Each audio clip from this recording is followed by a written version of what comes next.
Free Talk Live.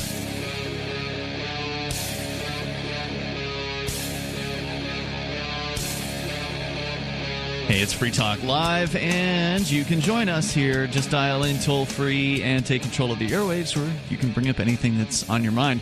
Our number is 855-450-FREE like freedom. That's 855-450-3733. We do have the Discord on-air call-in line rooms over at discord.lrn.fm, so head over there. Jump into one of those rooms, and you'll sound almost like you're sitting here in the studio with us. Tonight in that studio, it's Ian, Chris, and Vincent. Chris, we're going to start out with another disturbing story that you brought in about Facebook and government and some sort of license to access Facebook in Austria. Yeah, it's sort of as crazy as that. Yeah, it's ID, requiring ID, some sort of ID to be submitted to your social media companies in order to access social media. Now, to some extent, Facebook has already implemented this. There was a time just sort of on their own volition. Do you have a story of your own? Is that what you're going to talk about? I have a story of someone I know. Oh, okay, because I'd love to hear this too, because somebody was thinking that you were actually kicked off Facebook for not supplying ID, but I didn't think that was correct. That never happened to me. Okay. But there were some people who had changed their names on Facebook to, like, John Voluntarist. So they would... Freeman. I don't know if any Freemans got caught up in it because it didn't catch me. But Voluntarist was a name that got on that list somehow of Facebook targeting anyone with Voluntarist in their name and sending them a notice saying, we don't believe you're using your real name on Facebook, and we require that you use your real name, so you will need to show us a copy of your ID that has the name Voluntarist on it in order for us to keep your account in active status.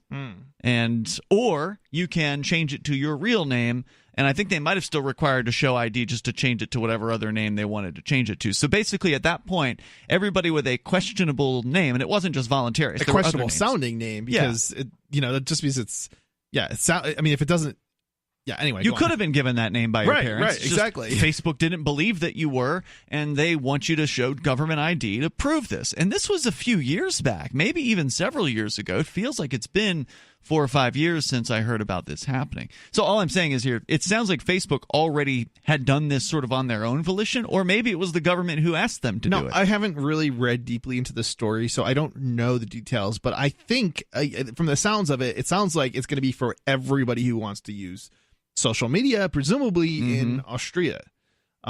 So let's hear it. All right. So government seeks to eliminate internet anonymity with severe penalties. And where's this from? I'm sorry. This is from, let's see, I think it's Der Standard.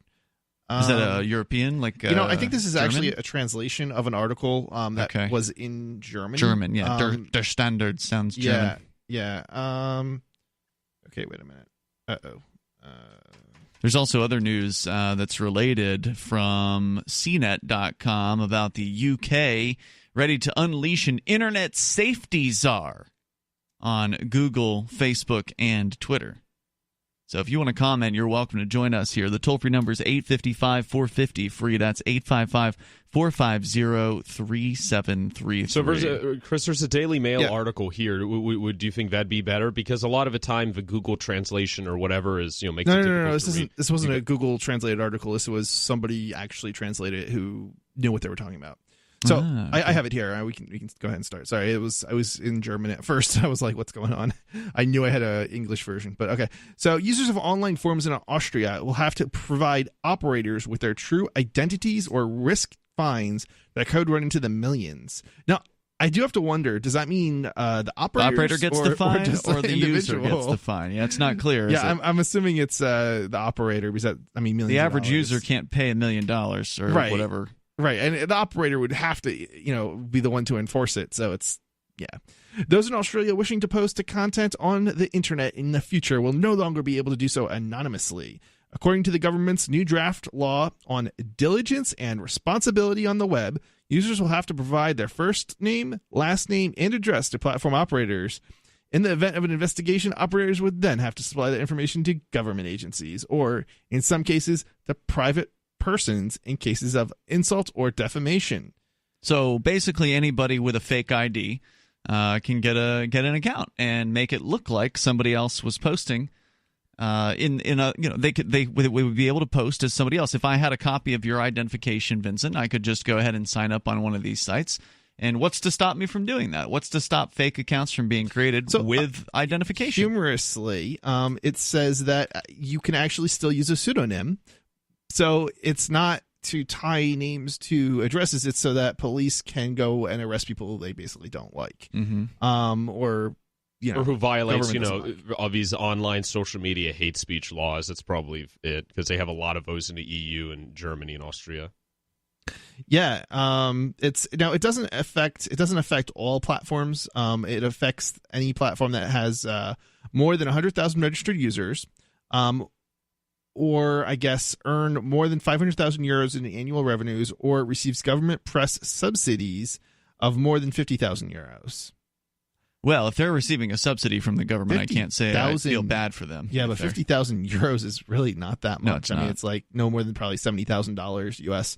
So I would not want to be taking money from the government if I had to, because it's probably going to take more than 50,000 euros to implement some sort of ID. I mean, every single person has to be ID. That's going to be expensive. But this only applies to sites that have over 100,000 users, you said. I don't know if it's all three of these are required. I think it's any one of them. Okay. See, according to the draft law, the platforms would also have to have a responsibility for determining if the ID information provided users is accurate. So, I mean, basically, they're definitely going to have you scan your ID in or something to that effect, or have somebody, with the webcam, pull up your ID on the webcam and show a physical person, probably. I know that's what they're doing for FinCEN related stuff in some cases. I don't know if that's across the board these days they're doing it that way, or if scanning an ID is still acceptable solution. Maybe it depends, but how they choose to do so is left up to the platforms themselves. Though the annotation to the draft law mentions the use of dual-factor authenticate. Wow. By way of so it sounds like they're going to have to use multiple means of identifying somebody. So not only would they require an ID, but they'll also require somebody to verify their phone number. So they'll probably send an SMS message, and then you'll have to with a code, and then you'll have to respond with the verification in the SMS message to the provider. So they'll be able to tie you to both a license and a phone number, or some other Right. So if you don't have a phone number, you don't get to be on the internet. Yeah, basically. Since the beginning of the year, all SIM cards in Australia have had to be registered with a photo ID. Oh, wow. They've already got some really insane requirements. Now, I've heard of this in Mexico, actually. And what's really funny is in Mexico, I don't remember exactly what the numbers were, but there were a significant number of users, I'm thinking thousands and thousands of users who registered as the president because they have to ID.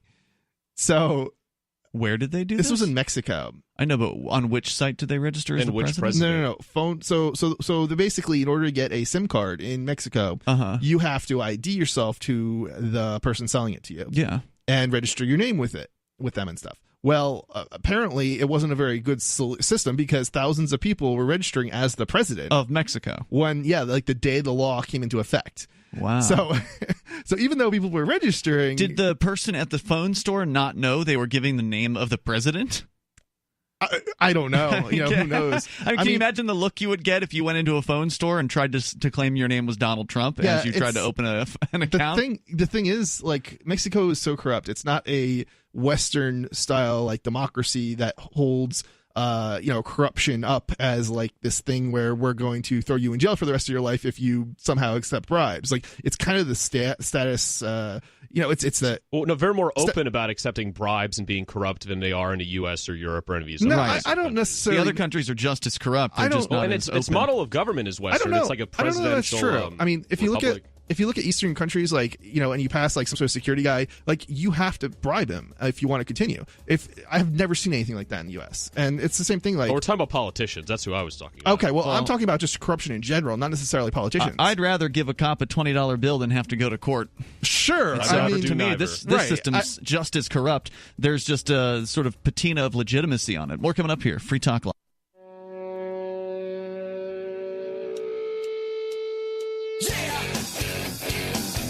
It's Free Talk Live. You can bring up whatever you want here. The toll-free number for you is 855-450-FREE. That's 855-450-3733. We do have the Discord on-air call-in line rooms.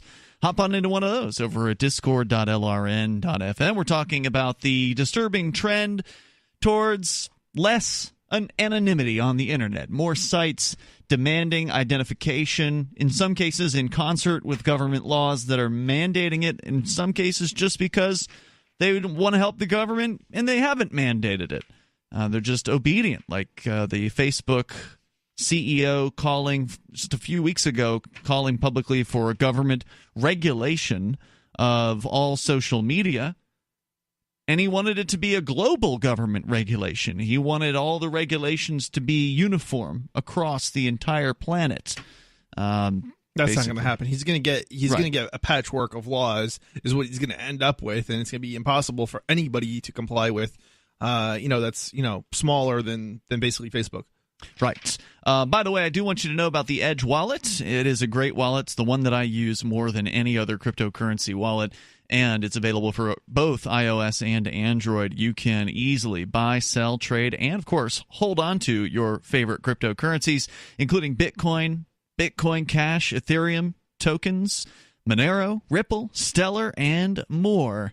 In fact, a bunch of them I haven't even heard of. Go check out edge.app. Secure your freedom with edge.app. And by the way, it is user-controlled. You are in control of your wallets on Edge. That means if you lose your password, they can't help you because they don't have it. They have no way of resetting your password. So it's super important with wallets like this. You have to write down your username and password. Keep it in a safe place. Because if you lose your phone, you don't want to just have that being the only copy of Edge you have. You want to have your username and password backed up because phones break. Things get lost. You don't want that to happen to you. Even if it's just a small amount of crypto, you'll feel bad if you lose it.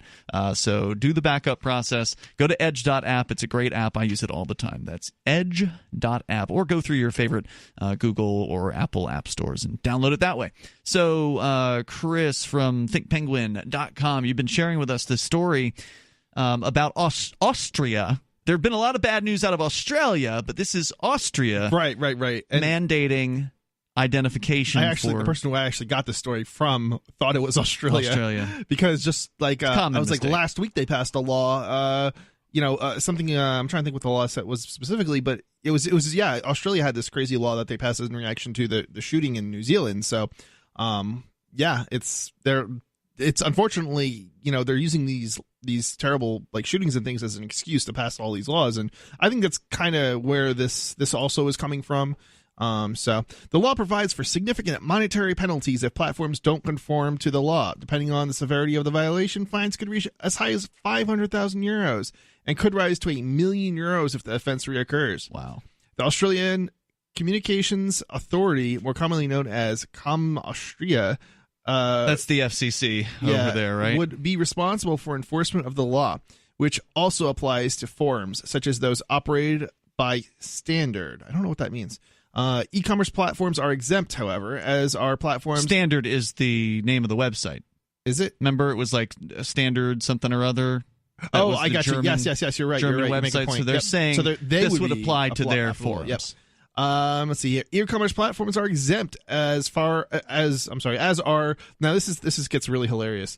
Not yet. But as platforms that earn no revenue, well, they all earn revenue because some sort of money has to cover the costs of the servers, either from their content or from advertising. Look, you can't operate a site if you don't have the funds of any size anyway, if you don't have the funds coming in order to, operate the site. Yeah, but is it, look, I'm not a tax expert or anything like that, but is it revenue if you're just subsidizing a thing? That thing doesn't necessarily have revenue. Like the web server that I pay for, the server that hosts freetalklive.com also hosts a dozen other websites. That's true, but they say no revenue, and it kind of makes it sound like most of my websites have no revenue. Yeah, but we're not talking about platforms like that. We're talking about platforms that are, a little bit system. Like there's actually users and there's employees. Yeah. Somebody's got to get money to pay for something. There's going to be some level of revenue. Otherwise, you wouldn't be able to continue to operate. I don't think. So this is where it gets kind of humorous. So the whole reason for this law is like, right-wing nut jobs like shooting up, schools and mosques and things like that. So this is why this is sort of funny. And I'm not saying that the mosques getting shut up are funny, just that this does not apply to them, it turns out. So right-wing sites exempted. Yeah, you heard that. How's that? The exemption, however, also extends to sites that have often been criticized in the past for allowing hate posts to remain online, such as the platform unzensurriert.at, which is linked to the Freedom Party of Austria, the right-wing populist party that is the OVP's junior coalition partner in the current government. So that's a bunch of political talk from that country Wow. that I don't understand. I don't totally understand it either, but basically what they're saying, it sounds like, is that government is exempt, and the government political parties are? apparently right-wing. That's my interpretation of it, something to that effect. Yeah. So basically, if you're some sort of, political party, you're exempt. If you're from in the law. party, you're okay. Yeah. That just seems like so ridiculous. So basically, if somebody wants to go and set up a right-wing political party, right, in order to have a forum or something like that, they would be exempt from the law. Let's see here. Blumel justified the exemption by saying it was designed to reduce the potential burden on smaller platforms and startups that likely would be unable to afford compliance. How does that have anything to do with smaller platforms? Because that's not what they were saying here or above. They're just talking about like right-wing platform. Well, either way, this is not good news. No, this is terrible news for people in Austria. And of course, our listeners out there might be saying to themselves, "Well, I'm not in Austria, so who cares?" Well, the problem is that this is not just really, this is not happening in just Austria. These laws are being passed all over the world. And we should be concerned because even though it may not be here in the United States, it's not like they're not attempting to, we already know they're attempting to pass similar types of laws in the United States. Well, and also, so we should be concerned and we should be, up in arms against this kind of stuff, regardless of where it happens. And also, a lot of the times politicians would point to Europe as an example. They say, like in New Hampshire, they point to Vermont or Massachusetts, something status that they're doing that they want to do in New Hampshire. Right. People, nationally say, oh, well, Europe is doing this. Why can't we be more like you have that Scandinavian socialism? So the more countries outside the U.S. adopt it, the more of a case, I guess, the people, the globalists or internationalists in the U.S. would have to say, we need this too. We need to keep up with the rest of the world in tyranny. Yeah, get this. They're saying the same principles that apply to the real world must also apply to the digital world. I mean, that just sounds so ridiculous. Let's see here. Well, to some people, that sounds reasonable. To some people, it's like, well, of course we would want the same principles to apply. We don't want this internet to be anonymous. Do you demand ID when somebody goes to some sort of public forum and or a protest or something like that, or where you gather? I mean, do they ask for ID when you enter a bar? They have facial recognition cameras on cop cars, so okay, for they don't need to. They're asking for ID, but not for identification. They're asking for it to make sure you're over a certain age. That's the claim. I mean, yeah, I disagree with that as well, but it just seems ridiculous that you should be. I mean, even there, I think it's ridiculous, even for age purposes. Do we have people out there in our audience that support the idea of having to show identification to get on a website on the internet, to converse with others, to get on a forum? On a comments section, for instance. 855-450-FREE, like freedom. It's Free Talk Live. Go to themorganreport.com and receive updates and insights you will not find anywhere else on the web. You will discover how to grow and protect your wealth under all market conditions. The Free Morgan Report provides interviews, webinars, question and answer sessions, plus mind-blowing videos. As David Morgan says, let my passion create your wealth. TheMorganReport.com. TheMorganReport.com.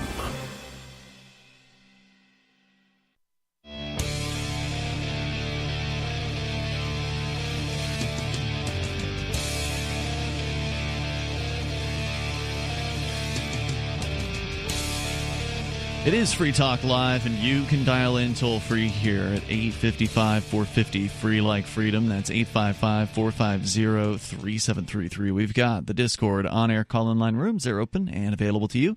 Just head over to discord.lrn.fm and jump into one of those. We'll get you on the air with us here in the studio with you. It's Ian. And Chris. And Vincent. Bitcoin.com. It's your premier source for everything Bitcoin Cash related. Bitcoin.com can help you choose a Bitcoin Cash wallet, buy Bitcoin Cash and show you where you can spend your Bitcoin Cash. You can also read the latest news on their news site or engage with the community on their forum over at bitcoin.com. And they also have a gaming site at games.bitcoin.com where you can play games with Bitcoin Cash. You might want to try that out. If you're in the United States, though, you might need to find a little workaround like using a VPN to be able to get into that side of the site. Just a suggestion.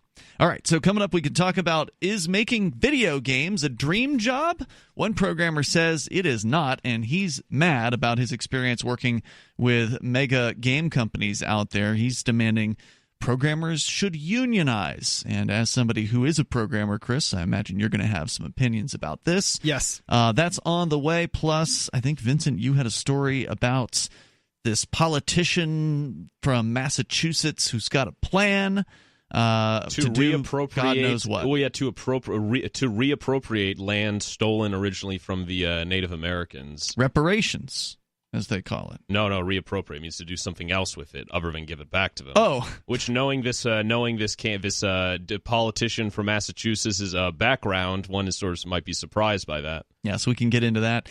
Plus, of course, your calls and thoughts are welcome. But since you brought up this story, Chris, about in Austria, where there's now going to be a mandate on websites to collect identification from their users, I have a related story from CNET.com. We touched on this a couple of weeks ago. After it had happened in Australia, there was some talk that something similar was going to happen in the UK, and they are working on that as we speak in the UK. Right. They're taking a hard line when it comes to online safety, says CNET, moving to establish what it says is the world's first independent regulator to keep social media companies in check. Now, is this the porn filter, too? Because that's also happening in the UK. That's gone into effect, I think, here the other day. I don't know. This is a new internet safety czar, and who knows what level of power this so-called czar will be granted to decide these things. But there's also that porn pass thing, the age verification thing in the UK. That happened this week. That's why I'm wondering if this is related. I thought they were enabling it in the summertime. It's actually started now? I read some sort of story that that was my understanding. That might be worth a double check, because I thought I saw a headline saying it would start. I have the story in my Freedom Decrypted links or notes or whatever, so I could pull it up if you want. Yeah, please do. The new measures designed to make the internet a safer place. Who could be against safety? I mean, everybody loves safety. Think of the children. That's exactly what this is about. You guys are okay with that? You guys like safety? Especially how dangerous the internet's been before. I mean, I remember I get hurt all the time logging on. I know. I've stubbed my pinky on my mouse this one time, and connecting the dial-up, that hurt my ears really bad. Well, they say most accidents happen in the home. According to the story here, companies that fail to live up to the requirements will face huge fines, and senior directors who are proven to be negligent will be held personally liable. They may also find access to their websites blocked. The new measures were announced jointly by the Home Office and Department of Culture, Media, and Sport. That's apparently a thing over there. It sounds like the porn story. The introduction of the regulator is the central recommendation of a highly anticipated government online white paper titled Online Harms, published recently in the UK. The regulator will be tasked with ensuring social media companies tackle a range of online problems, including incitement of violence and the spread of violent content, encouragement of self-harm or suicide, the spread of disinformation and fake news, cyberbullying, children's access to inappropriate material, and child exploitation and abuse content. They've already got that. They've had it since the 90s. What do you mean they've got it? And the violent... They had that since the 90s. They implemented censorship filters in the 1990s. In the UK. In the UK, on the basis of child porn. Well, it wasn't good enough, Chris. They clearly need more censors, more censorship. They need these big companies to be more obedient and follow along with what the government tells them. Well, I mean, this is exactly why I was against the filters, and it wasn't just the UK. It was a bunch of countries. It's not the United States. The United States didn't do it. But a bunch of countries did it, and I don't recall exactly which ones, but there was a lot of pressure on it, and I'm like, this is exactly what leads to more serious censorship, and it undermines democracy and everything else. And it may not happen today. It may be 10 years from now, maybe 15, maybe even 20 years from now, but it always ends up going in that direction. So. And also on the lines of a child via, children accessing things. It's not, like most regulations, it's not going to work because a lot of, I wouldn't say the majority, but a lot of the quote, mentally harmful things children access, a lot of it's on YouTube because there's these playlists and YouTube's weird algorithm. And YouTube, since it's part of Google, isn't going to be affected as, it gets its own protections and stuff. So it's not. And it's already allowed, so it's not going to do anything. It's just obviously. You know what else I was reading here recently? Somewhere, I don't remember where it was though. So I've heard that child porn is actually now being mostly produced by children, and it's because of sexting and similar. So so apparently most of the child porn that's modern child porn that's being produced is not even being done by adults. It's being done by the children themselves. Are you talking about self-shot photos? Sexting, yeah. Sexting. It's where the person will take a picture of themselves and send that? Yeah. And it's not that I'm defending it, but it's so tragic that if when children get charged with it, because they don't teach you in schools about child pornography laws or what it is, right? No, they only teach you once you get arrested. Exactly, and ignorance of a law isn't an excuse, and so it's like these people, they have I wouldn't say good intentions, but they don't. Yeah, it's unfortunate. Yeah, that law, the whole sex offender list backfired too, because the sex offender law, because now we have 2/3 of the people on the list are not violent individuals who are committing rapes and things like that. It's public urination. It's public urination. It's children themselves who maybe took pictures of themselves to send to their partner. It's true. And those are the people who end up on that list. Most of the people. And once you're on there, your life is pretty much ruined. I mean, because people, you're required to tell people and everything. It's like putting, it's like a star, right? In Nazi Germany. It's like putting a label on you that says everyone hate me. Yeah, and people don't know that it was why you're on that list. They just know if they see child porn, for example, listed somewhere next to it, they don't know that you were 15 when you took the picture. No, they figure you're a pervert who was forcing children to do things against their will. Right, exactly. It's pretty crazy stuff. And if you want to comment, you're welcome to join us here. Our number is 855-450-FREE. That's 855-450-3733. For too long, these companies have not done enough to protect users, especially children and young people, from harmful content, said UK Prime Minister Theresa May in a statement. She continued, "We have listened to campaigners and parents and are putting a legal duty of care on internet companies to keep people safe." Duty of care. You have an obligation to care according to this whatever woman. Happened to parental responsibility? Don't give your kid, whatever. That's long gone. If that's what if you're concerned, if you're a religious fanatic, that's what was supposed to occur. Now the idea of parenting is just set them down in front of a tablet and let them go, or put them in a government school and just where they get a tablet and then they can. I think it's a small percentage of minorities who are religious minorities who are actually pushing for this kind of thing. I don't necessarily know that I've seen, and maybe I'm just not in the right crowd, but it doesn't seem like it's. Do you have to be religious to be overprotective of children? I don't know, but it comes off to me as that way. Yeah, well, I mean, that's because they're loud. In the children thing, but I'd say a lot of the online laws and stuff is from the ninnying group of people, the nanny state people, for bullying, because that's the worst thing out there is online cyberbullying. Even though all you have to do is just close your computer. It does seem like the same group group of people to me. But no, the nanny. I'd say we're separate from the nanny staters. Are they? Because the nanny staters, a bunch of cat ladies, a bunch of disgruntled ex-hippies, a bunch of real gross, disgusting people. Well, hold that thought. We can continue. And if you want to weigh in with your thoughts on who is into this controlling the internet thing, is it people on both the left and the right? I suspect it is. 855-450-FREE, like freedom. Free Talk Live. It is Free Talk Live. You're invited here if you want to join us. The toll-free number is 855-450-FREE, like freedom. That's 855-450-3733. Also, we've got the Discord on-air call-in line rooms. Jump into one of those over at discord.lrn.fm. And Discord is where you can interact with other Free Talk Live listeners. Now, we do have sort of a glut of chat rooms these days. It used to be just one. We used to have just one IRC, Internet Relay chat room back in the day. And now we've got the Discord server, which has, probably 10 different chat rooms within it. But there's sort of like the main On Air Now channel. Then we've got the Twitch chat room where there are people chatting right now. And we've got the D-Live chat room where there are people chatting. And so we literally have 3 different active main chat rooms, so it's a little bit overwhelming. But the Discord one is the main one. That's the one where it's there 24 hours a day. There are people in there pretty much around the clock. It's free, and it's even got voice chat features as well.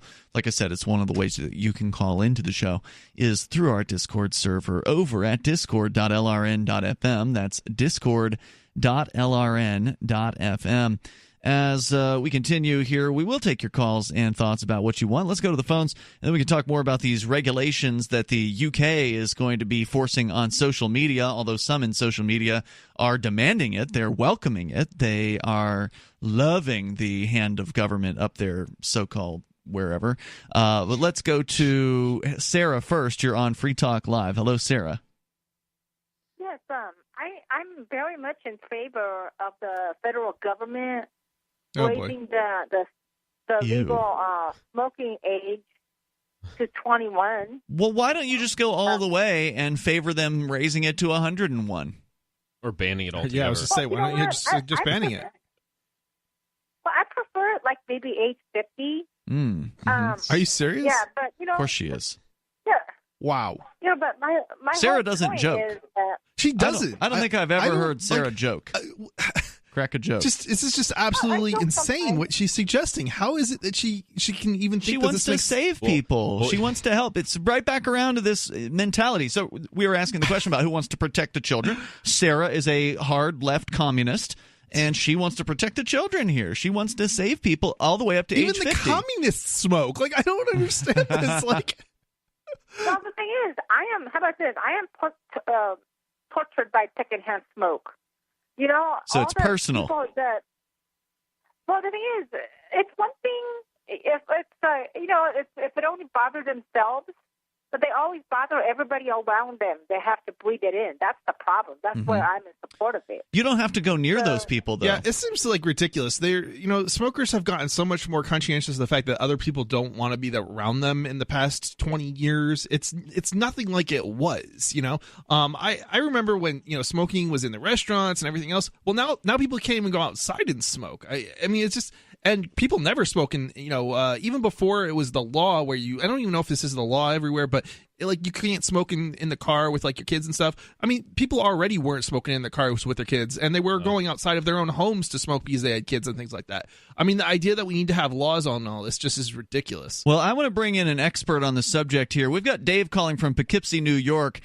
Dave, you're on with Sarah. Now, Dave, I'd like to know how you feel about this proposal from Sarah. Dave, are you with us? I want to make sure you can hear us. Dave, we may have some. I can hear him barely. I hear him very slightly. Maybe I don't know what's going on. The board up there may be something wrong with the lines are crossed in a way that is not going to work. Dave? It says he's working on it. All right, we're going to put you back on hold. So I heard him say in the background very faintly, yeah. Can you hear me? Can you hear me? Yeah. We can, but it's not airable, so stand by, Dave. We're going to come back to you. That's too bad. I really wanted to get Dave to weigh in on this. It's very rare that we'll have two of the most interesting callers to Free Talk Live who both on happen hold to at be the same parasites time. to the state. Yeah, that's a good point. They can relate. I was actually hoping to hook them up. Maybe. No, they don't need to breed in. We don't need more of those people out there. Go ahead, Sarah. All right, so this is personal. You just want to that, stop people from smoking nearby you, basically. Well, the thing is, one thing I wanted to bring up is that, Hawaii is the only state that started it. And like you said, Massachusetts and maybe a couple of other states want to pass it, and our state want to work on it.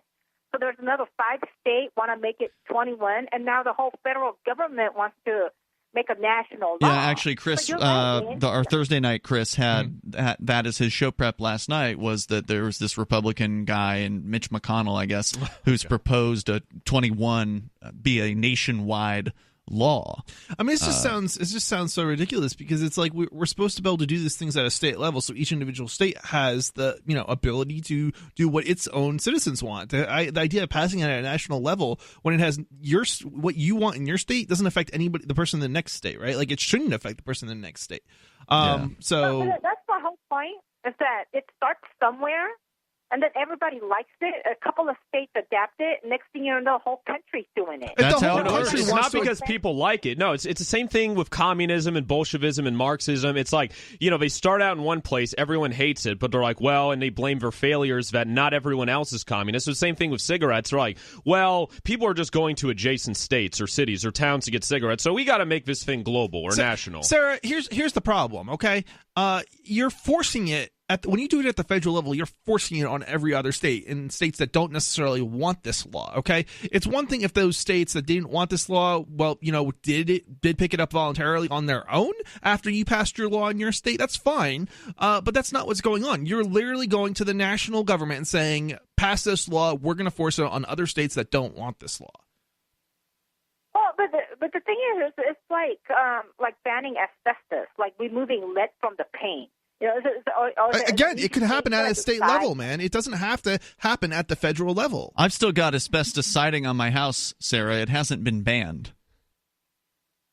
Well, I mean, that's amazing. Yeah. But, well, you may not be able to use it brand new. It may be prohibited from being used in new construction. But yeah, it's overblown to some degree. It's not like it's going to kill you unless you start tearing it, off. Right.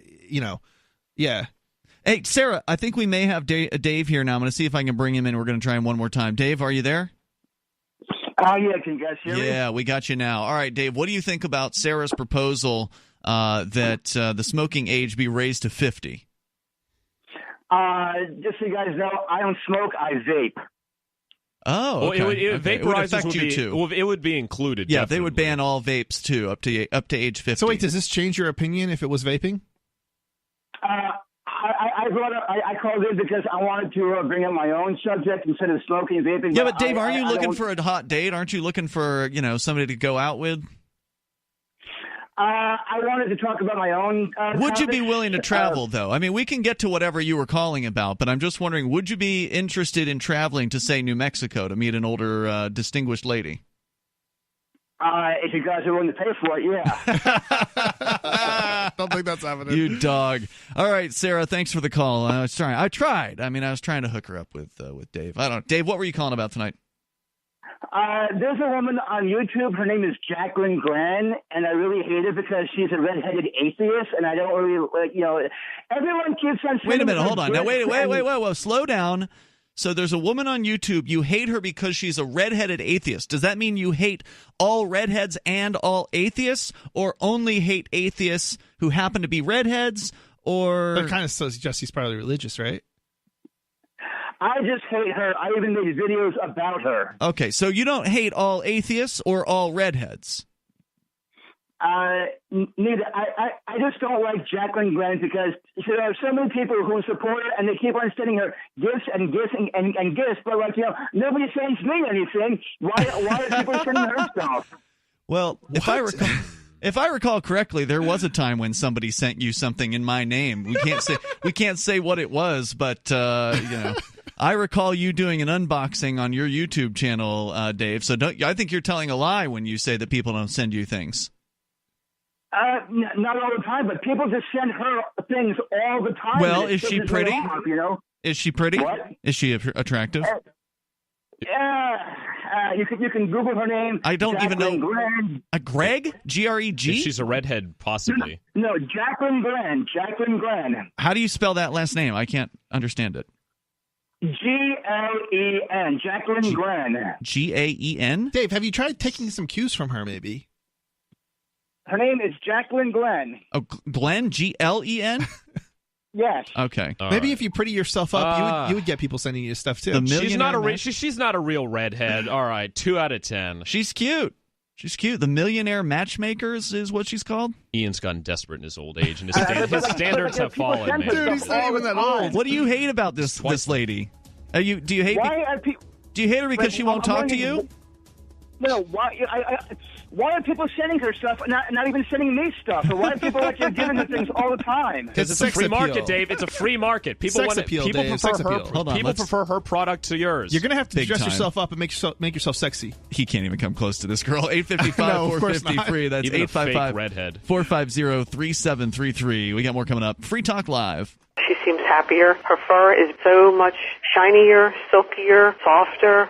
She has really mellowed a lot. Sheba is 105 lean pounds of shiny, smooth, happy dog for life. The shedding is stopped. The itching is stopped. Since 2001, we've helped more than 250,000 dogs get over their nutritional deficiency miseries. And saved our customers bazillions in vet bills. Everything we tried failed except the Dynovite. Come to Dynovite for help. DINOVITE.com. If you want the dog to be healthy, you got to feed it something healthy. The omega-3 fatty acids, Flaxseed, zinc, alfalfa, the digestive enzymes that are cooked out of regular dog food. Dynovite is nutrition. Dynovite for life. Don't let your dog itch, scratch, stink, or shed like crazy. Come to Dynovite for help. 859-428-1000.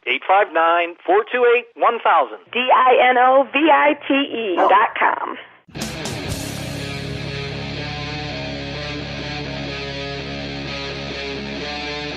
Free Talk Live. It is Free Talk Live.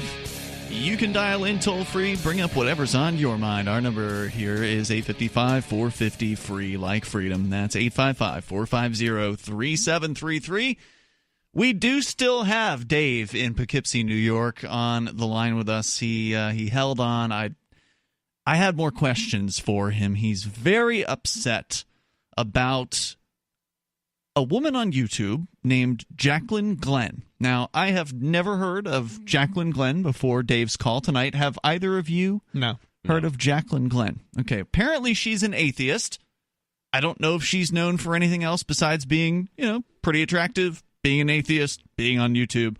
Maybe she is. I think there was some sort of show, according to the internet, that she was affiliated with Millionaire Matchmaker. Might have been like a TV show or something like that. Not real clear.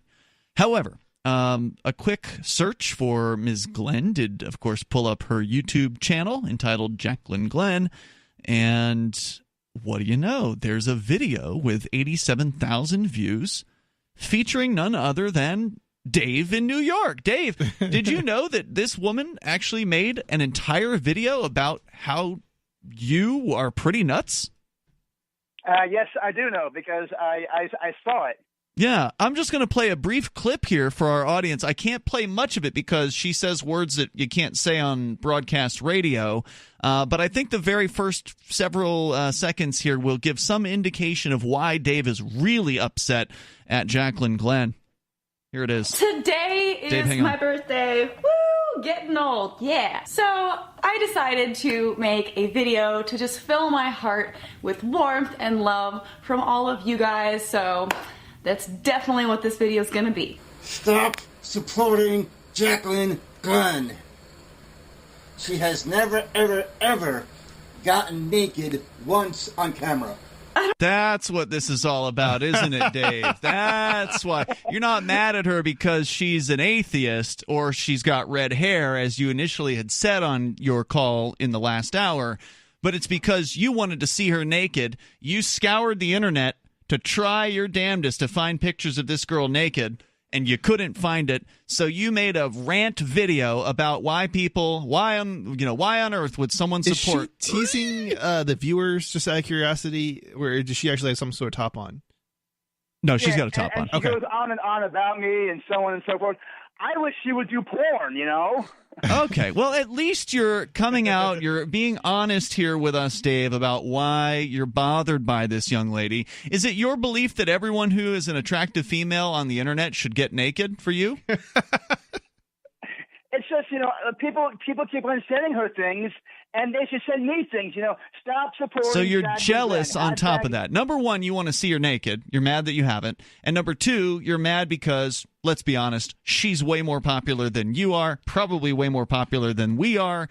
That's just the way things are. Dave, there's a site out there called I think it's youporn.com, right? Yeah. Go to it. You're going to find, I'm sure there's plenty of other PornTube or whatever. But why are people sending her things? Why do people keep sending her stuff? It pisses me off. Okay, well, let me try to explain this to you, Dave. Now, you know what it's like to be a lonely man, right? You haven't had a girlfriend in a number of years. Am I right? Yeah. Okay. So a lot of lonely men on the internet now have a way of at least feeling like they're connecting with an attractive female. So this woman makes videos. She has a mailing address. People send her things in the mail. They want her attention. That's what I believe it's about. They want the person that they find attractive, who's on the internet, to acknowledge that they exist. And one of the best ways to do that... I made some videos stating that she should do porn.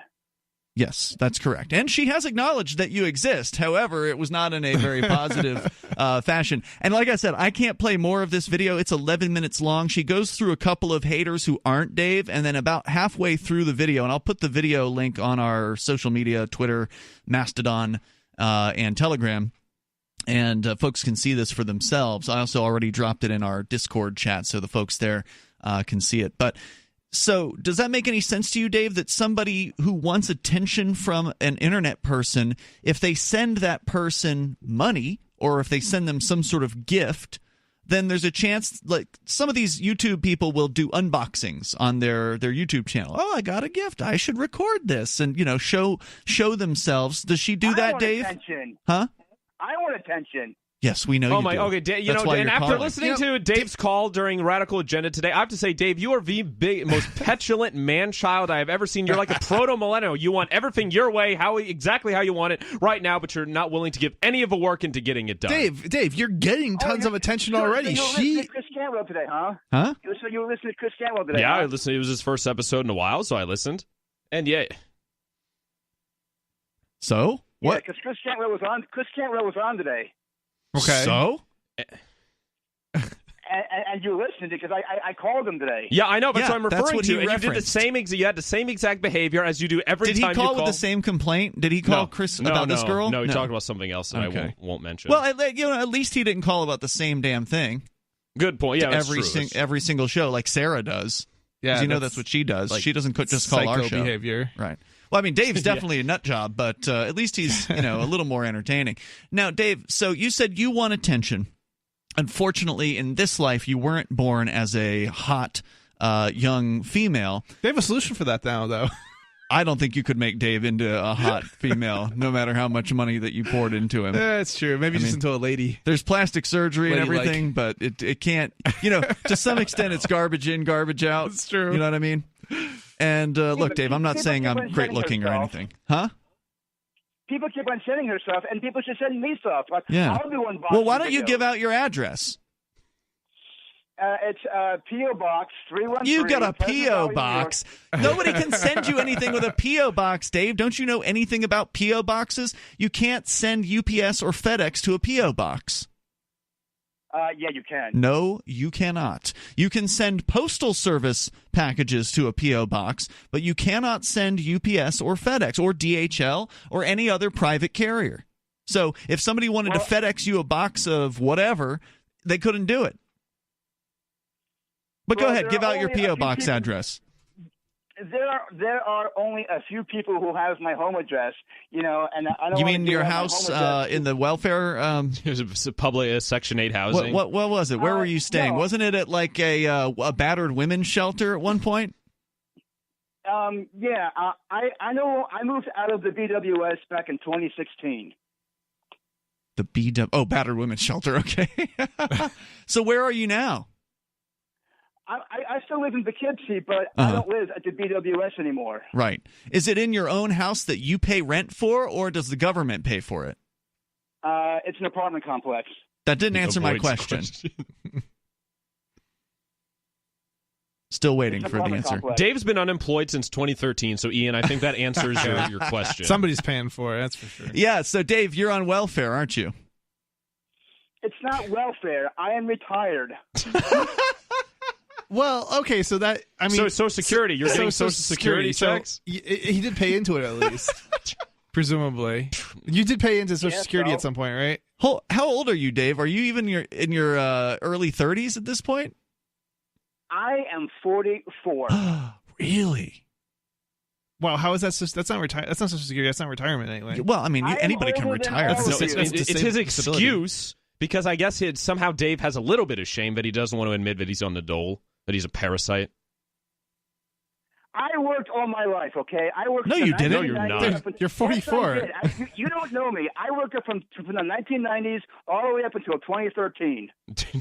Do you at least have some sort of disability where you're seeking from? Does he have a disability? Do you mean by that a physical disability or a mental I disability? mean a I'd say being disability of lazy some is a kind disability. where you can't work.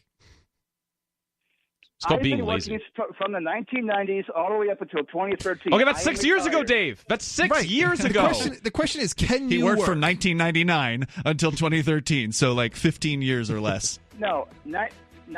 I've been working since 95 all the way up until 2013. All right, so Dave, he has a YouTube channel called My Own Damn Channel, but you don't have any videos on there. Why are you giving us... Oh, wait, no, you do have videos on there. Never mind. Yeah, you're posting fresh there. My Own Damn Channel, all run together as one word if you want to check out more of Crazy Dave. Thanks for the call, Dave. More coming up here. It is Free Talk Live.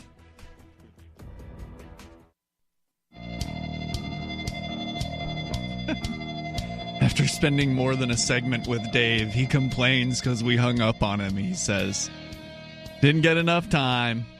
The toll-free number, 855-450-FREE. That's 855-450-3733. Of course, you can join us online anytime you want over at freetalklive.com. Enjoy the features we have for you there. There's a lot of free stuff on that site. Archives that go back for more than a decade. And, of course, the webcam as well, which you can watch, multiple cams. We've got 3 of them here. That you can watch on Twitch and DLive as well, dlive.lrn.fm. That's our new platform that, it's not our platform, but it's a new platform on which we are broadcasting the video feed.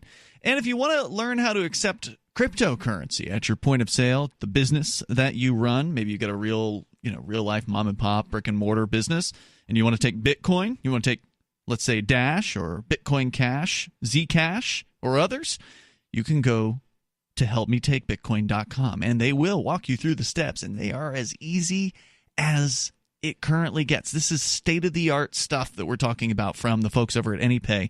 They've got a great app that you can load up on your point-of-sale device for iOS or for Android. The registration process, username and password, that's it. They don't even need to know who you are. There's no application. There's no bureaucrat or some functionary that's sitting there having to approve these things. You create the username and password, you're in. And then you put in your crypto wallet addresses in the back end and load up the app on your point-of-sale device, and you're accepting crypto. HelpMeTakeBitcoin.com. That's where you go to go through the steps. It's super easy. HelpMeTakeBitcoin.com. As we continue here, we will take your calls and thoughts. We go to Aaron. He's calling us from the UK, where it's already the morning. Well, it's middle of the night, but good morning. Good morning. Hey, you're on the air. Okay, cool. So I just wanted to talk about, how the UK companies are being asked to regulate, access to, videos that are violent or whatever. Yep. Right? Yep. We were covering that in the first hour. Sure, go ahead. So basically, I'm just because obviously I'm in the UK and it's going to affect me. To a certain point, this is kind of like censorship that isn't really, I guess it's just kind of, what do you call it? I'm not sure. Don't know. I mean, it's not really censorship, but a lot of people are going to, consider this to be censorship. Wait, why would it not be censorship? Well, okay. I guess it's what I meant to say even the government doing it. Yeah, I guess what I meant to say is if it's the if it's the government that's actually doing it, then it's censorship. But yeah, I guess you're right. If the government is forcing the companies to do it, then I suppose by proxy that is that is censorship. If a private entity does it, I can understand the argument it's not censorship, but it's still censorship. It's just not government censorship. Yeah, have you about this whole Article 13 thing now? They're asking for age verification for porn sites, whatever, blah blah. Now that's definitely going to stop young people from getting porn, right? Oh, I'm sure. Yeah. You don't have a couple dollars, or even like a phone or something where you can install a free VPN service or anything like that, right? Yeah. Or download the Tor browser. That's not possible if this law goes into effect. No teenagers know how to do those things. No, proxy. You can't search for proxy on Google and come up with a million proxies. That just doesn't exist either. I mean, I have I always have VPNs and stuff, so... I know they already have the VPNs over there because they can't access the pirate sites. He's 13, by the way. This guy, he's 13 years old. Are you he told really? us how old he was. You're 13? Yeah. That's awesome. Yeah. But, I'm just... He's ready to go, man. He's got his VPN loaded up as soon as the porn block goes into play. Yeah, it's like they don't even have to pass this law, and he's already got a means around it. Man, I remember when I was 13, I think I was like downloading porn from bulletin board systems back in the day. Like, I want to know who wasn't. One line at a time. Yeah, you don't even know what that is. It's way before your time, Aaron. It's used to dial up. They used to have modems that made really loud noises. Dial up. I don't remember that. There you go. Hey, thanks. Anything else you want to share? That last guy was, I guess, interesting, and I'm probably going to send him a glitter bomb or something. So yeah. Thanks for the call tonight. Appreciate it. Well, that would count as getting something, right? It would. A glitter bomb. The toll-free number is 855-450-FREE. If you want to reach Crazy Dave there in New York, he does have his own YouTube channel, My Own Damn Channel, and he's complaining in our Twitch chat room right now, so you can find him there as HVGuy313 there in the Twitch chat. As we continue, we go to Bad Slave. Hopefully he will hear us calling for him and turn down whatever it is he's listening on. Bad Slave is calling us, I presume, from New Hampshire on the Discord on-air call-in line rooms. You can join those lines and sound very good, just like Aaron. And those lines are available on our Discord server over at discord.lrn.fm. Bad Slave, go ahead. Hi. Well, I'm just going to make this quickie because I've brought this up before a number of times. You're talking about the Mitchell. Is it Mitchell, the Kentucky guy? Mitch McConnell. Mitch McConnell. The human turtle. This is the guy that wants a age 21 cigarettes, e-juice, vaporizers across the United States.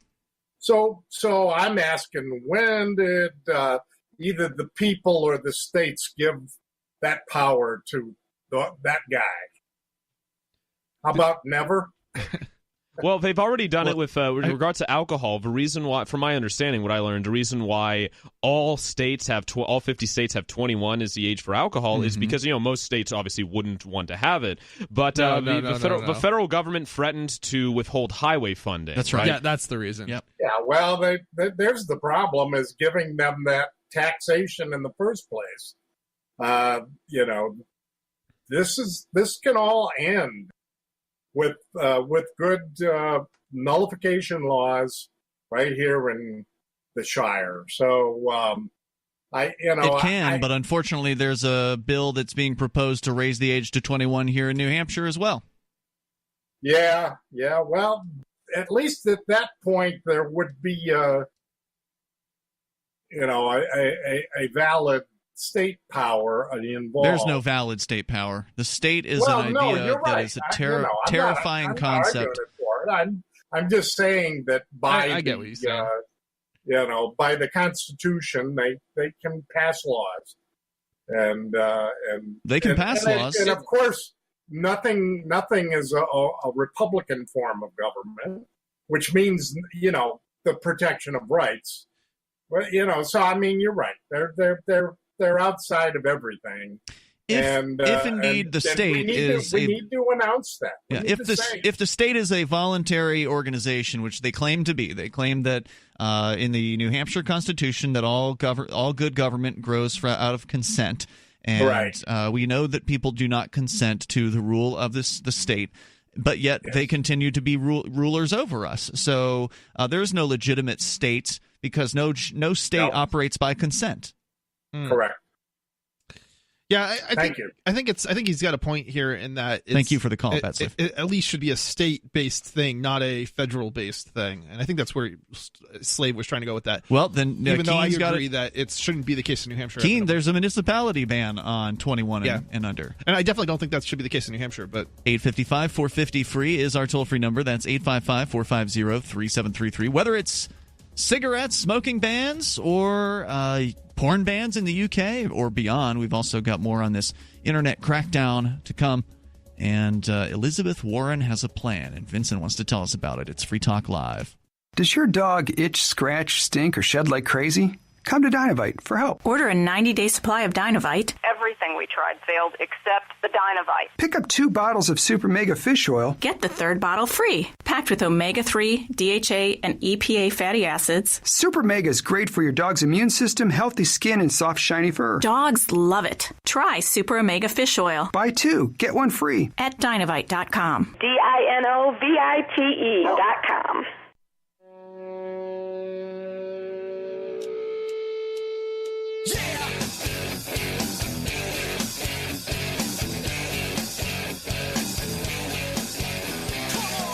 It is Free Talk Live. We will take your calls and thoughts about whatever's on your mind. All you have to do is dial in toll free at 855-450-FREE, like freedom. That's 855-450-3733. And in the studio with you tonight, it's Ian. And Chris. And Vincent. Don't forget, we've also got some great features on our website. Just go to freetalklive.com and you can enjoy those. Once again, that's freetalklive.com. Another great site is liberty.menu. If you are a liberty-minded person, if you're an individual who rejects the initiation of force and who agrees to abide by the ethics of the non-aggression principle, then you can put your voluntarist ideas into action at liberty.menu.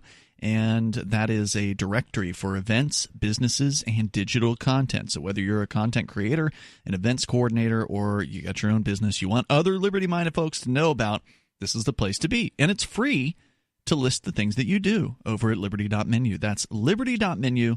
Use code FTL and you can get a special Free Talk Live listener badge to do that. So to continue here, earlier, Chris, you had brought in a story about a crackdown in Austria on websites requiring them to collect identification from their users. Yeah. Of course, we already know that many sites are doing that anyway, such as Facebook. If they suspect that you aren't who you say you are, they've hit people up demanding identification from them. We also shared some from a story from CNET.com about the UK government's new Internet Safety Czar. They now have the Home Office and Department of Culture, Media, and Sports have new measures that will be tasking social media companies with tackling a range of online problems, including incitement of violence and the spread of violent, including terrorist content, encouragement of self-harm or suicide, the spread of disinformation and fake news, cyberbullying, children's access to inappropriate material, and child exploitation and abuse content. And despite the UK ban on, or the, not ban, but the UK regulation demanding that people have to get some sort of age verification in order to go to a porn site, we had a teenager call in just a few minutes ago. Yeah, like not even an older teenager, a young teenager, well, barely a 13-year-old. barely even a teenager, just beginning. Who indicated that he's well versed in VPN access. And this is previous to the whole porn law going to effect. Correct. He's already using it because they already block pirated content in the UK. So these teenagers are already familiar with the bypass technologies available. So, according to the story here at CNET, as well as applying to major social networks such as Facebook, YouTube, and Twitter, the requirements will also have to be met by file hosting sites, online forums, messaging services, and search engines.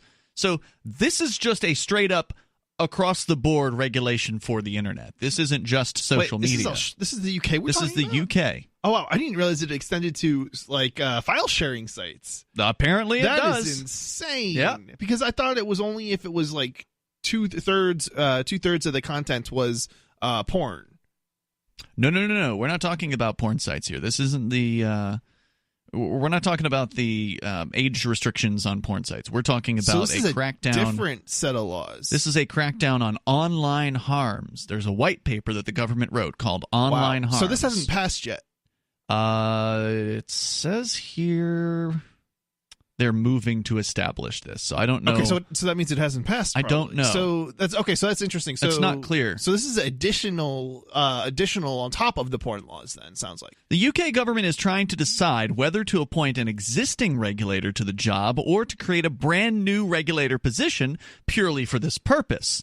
So it's like something they're moving towards, but they haven't quite figured out in which direction they want to go. Yeah. Initially, the position will be funded by the tech industry, which means through the by raising prices because they're paying taxes, so costs are going to go up. Advertising prices are going to go up in order to pay for this compliance. Initially, the position will be funded by the tech industry, and the government is debating a levy for social media companies. That's a tax, folks. You know, I wonder what happens when I would really love to see a large company just quit the UK market, just to leave. Yeah, just leave. I mean, seriously, like there's not exactly a lot of alternatives to, like, say, Facebook to begin with. And while you may not need Facebook, I am sure that the public in the UK is not going to handle having Facebook taken from them, right? Like, if you want to get the population to stand up and rise up, all you got to probably do is just block UK users, and this law won't even pass, I bet. You think? I suspect.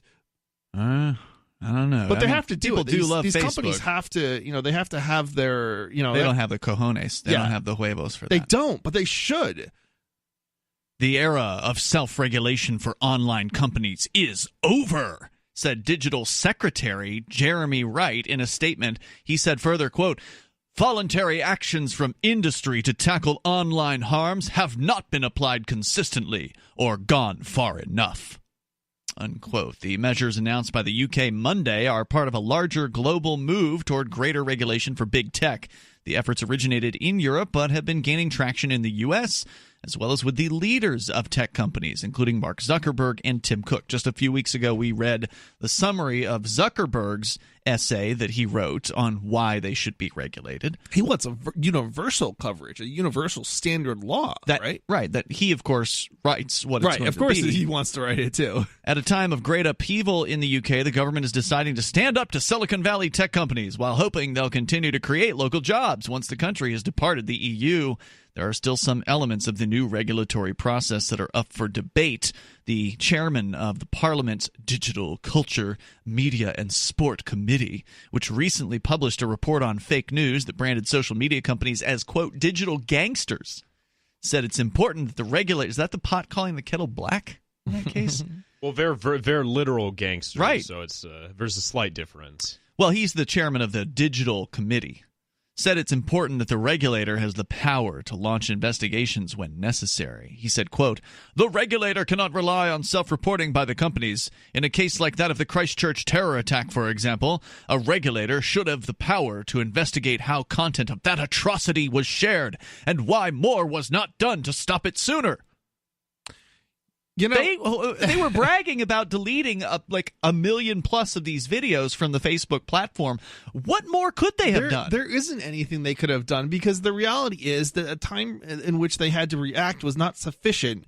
By the time they were, even despite the fact that they had tons and tons of people reporting, actually, I don't even know if they did have tons of people reporting it.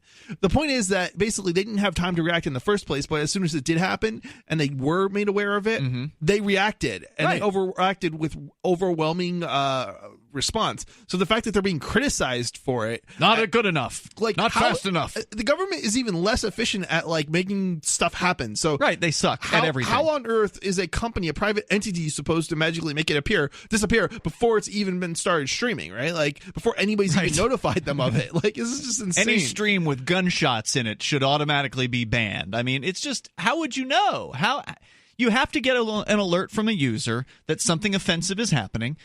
Then some administrator needs to take an action against that thing. They then can ingest the hash of the video.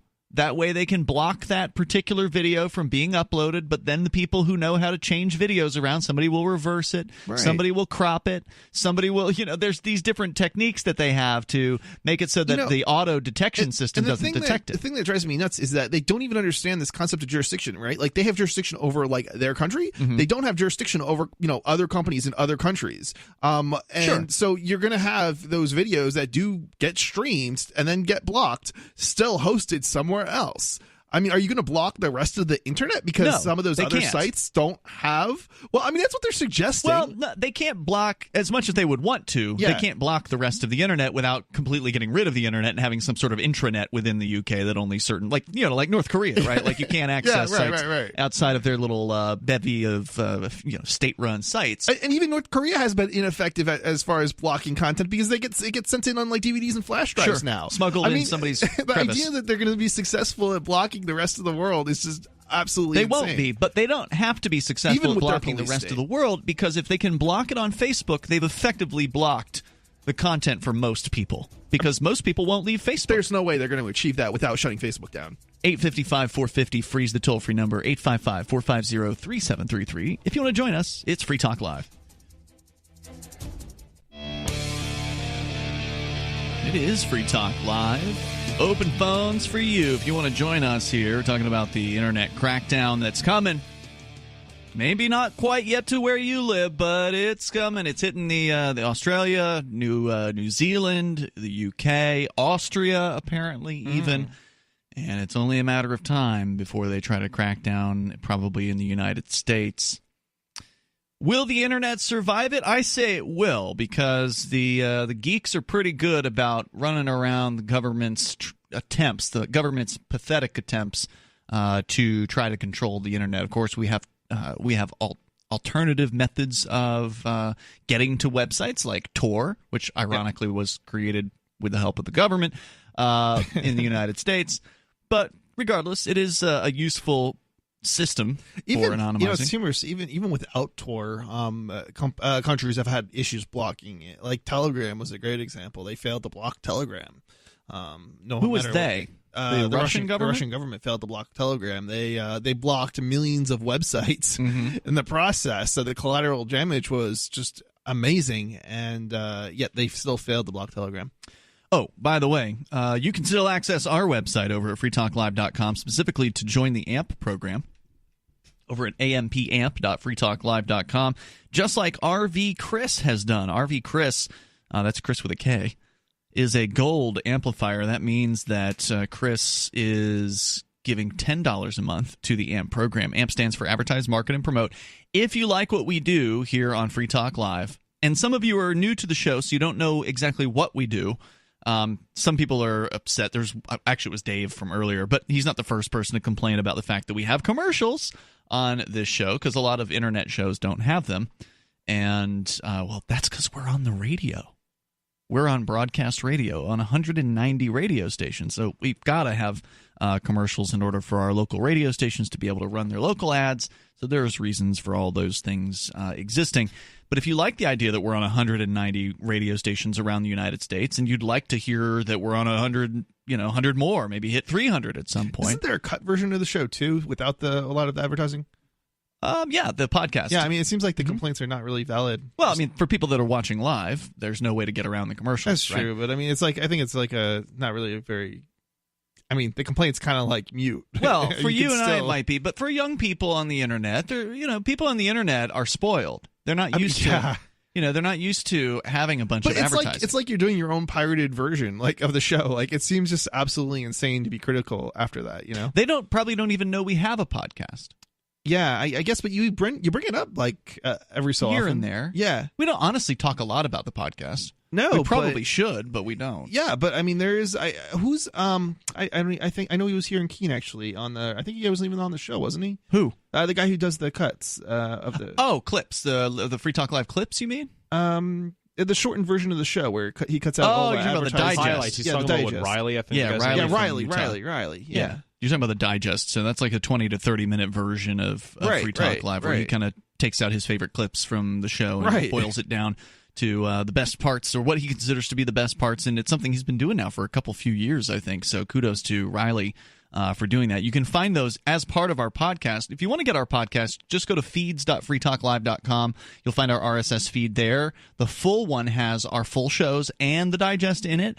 And then there's one that's just our full shows, and there's one that's just the digest. So if you prefer one or the other, you can just subscribe to those or subscribe to the full thing, and then you decide which ones you want to listen to and when you want to listen to them. So, yeah, there's different ways to get our show. Podcast is one of them. But if you want to listen live, we do have commercials, because that's part of live delivery of audio in the format that we are creating the show for. I mean, we're first and foremost a radio show, but we've brought in these other platforms like Twitch over at twitch.lrn.fm, or the new DLive platform over at dlive.lrn.fm, and we're doing special shows just for those platforms as well. In fact, tonight we're going to have a Free Talk Live after show. And those called are ad-free, right? Yes. Yes, they Yeah, are. so if you, dude, I mean, there's so many other options for people who are complaining if they don't like the ads. There definitely are options. You're right about that. So check us out over on the AMP program like RV Chris and support what we do over at amp.freetalklive.com. It helps us get the ideas of freedom and liberty out into more places, more radio stations, more internet listeners. It's amp.freetalklive.com. And yes, you get cool perks too as a result of being an amplifier. So please drop in there and do that. You can use credit card, you can use PayPal, you can use Bitcoin BTC to get signed up at amp.freetalklive.com. As we continue here, we're talking about the crackdown coming against internet freedom. Specifically, as you would expect, they're targeting the big guys. They can't do anything about some website that's hosted outside of the United States. Except for block them. They can block them, but you can always create a new website. So then they'd have to find out about your new site in order to block that. And that's true. And that's exactly how the pirate sites get around the blocks. Like the Pirate Bay. Right, exactly. Mm-hmm. They just have multiple websites and you create a new domain every day. And right. By the time the censors catch up, it's you've already got your million viewers. The only way they could stop that from happening would be if they only had specific sites they allowed. So if they blocked, they'd have to whitelist, yeah. Right. If they blocked all sites with the exception of Facebook, with the exception of, Google, with the exception of these specific approved sites. And who knows? Maybe it'll get that bad someday.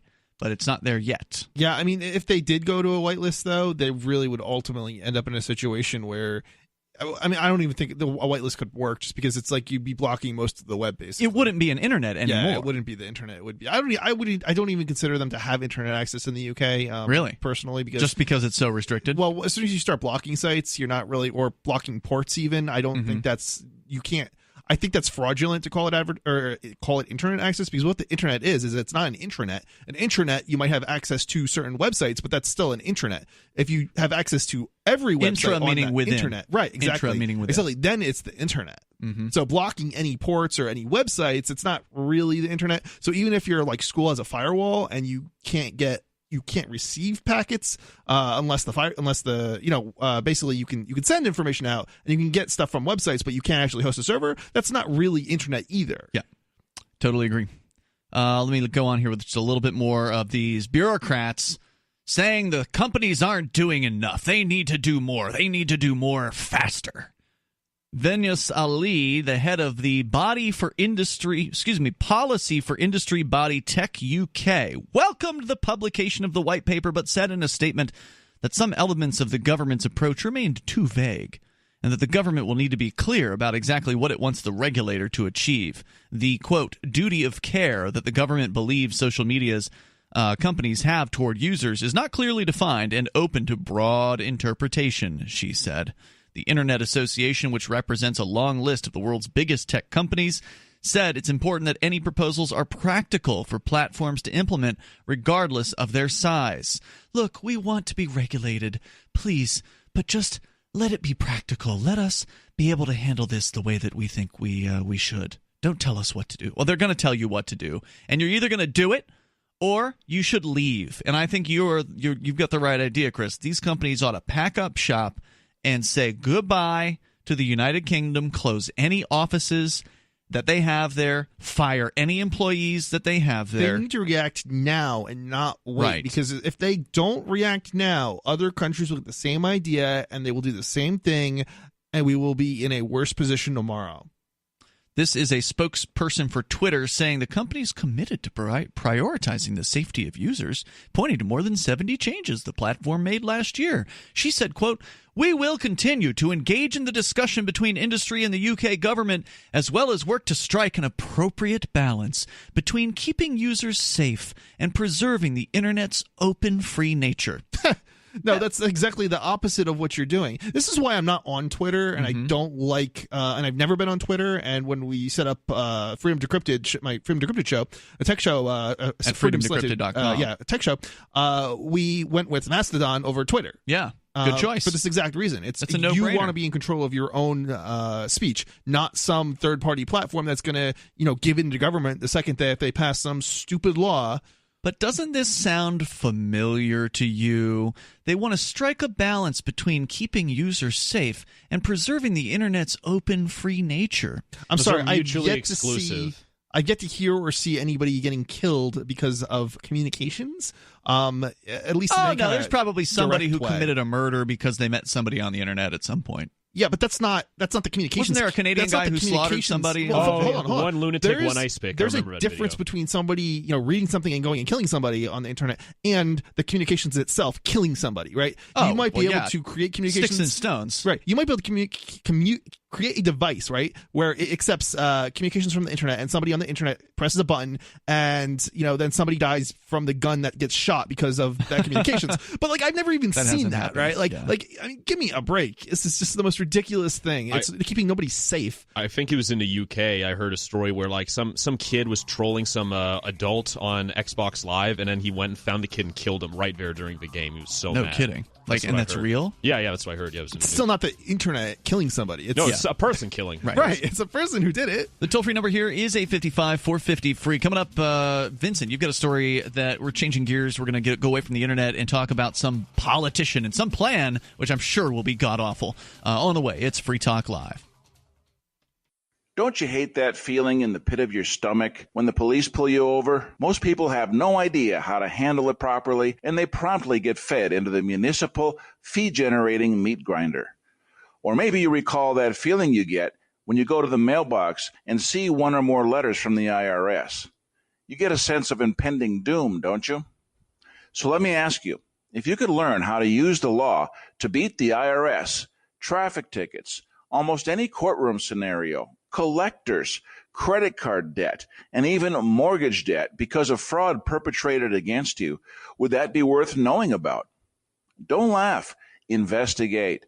Check out the life-changing benefits of the Lighthouse Law Club at their website, lighthouselaw.club. That's lighthouselaw.club. And while you're at it, visit the Lighthouse Law Club YouTube channel.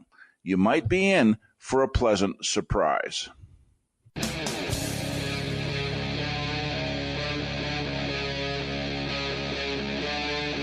Free Talk Live.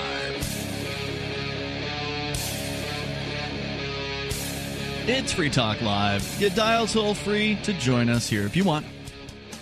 Our number is 855-450-FREE. That's 855-450-3733. Joining you tonight, you've got Ian. And Chris. And Vincent. Coming up, by the way, tonight, Freer Talk Live is an internet-only version. You touched on it earlier, Chris, when we were talking about other options that people have to listen besides listening to the live radio show. There is the not as censored version of the show, the internet-only show that we call Freer Talk Live, that will be coming up here tonight.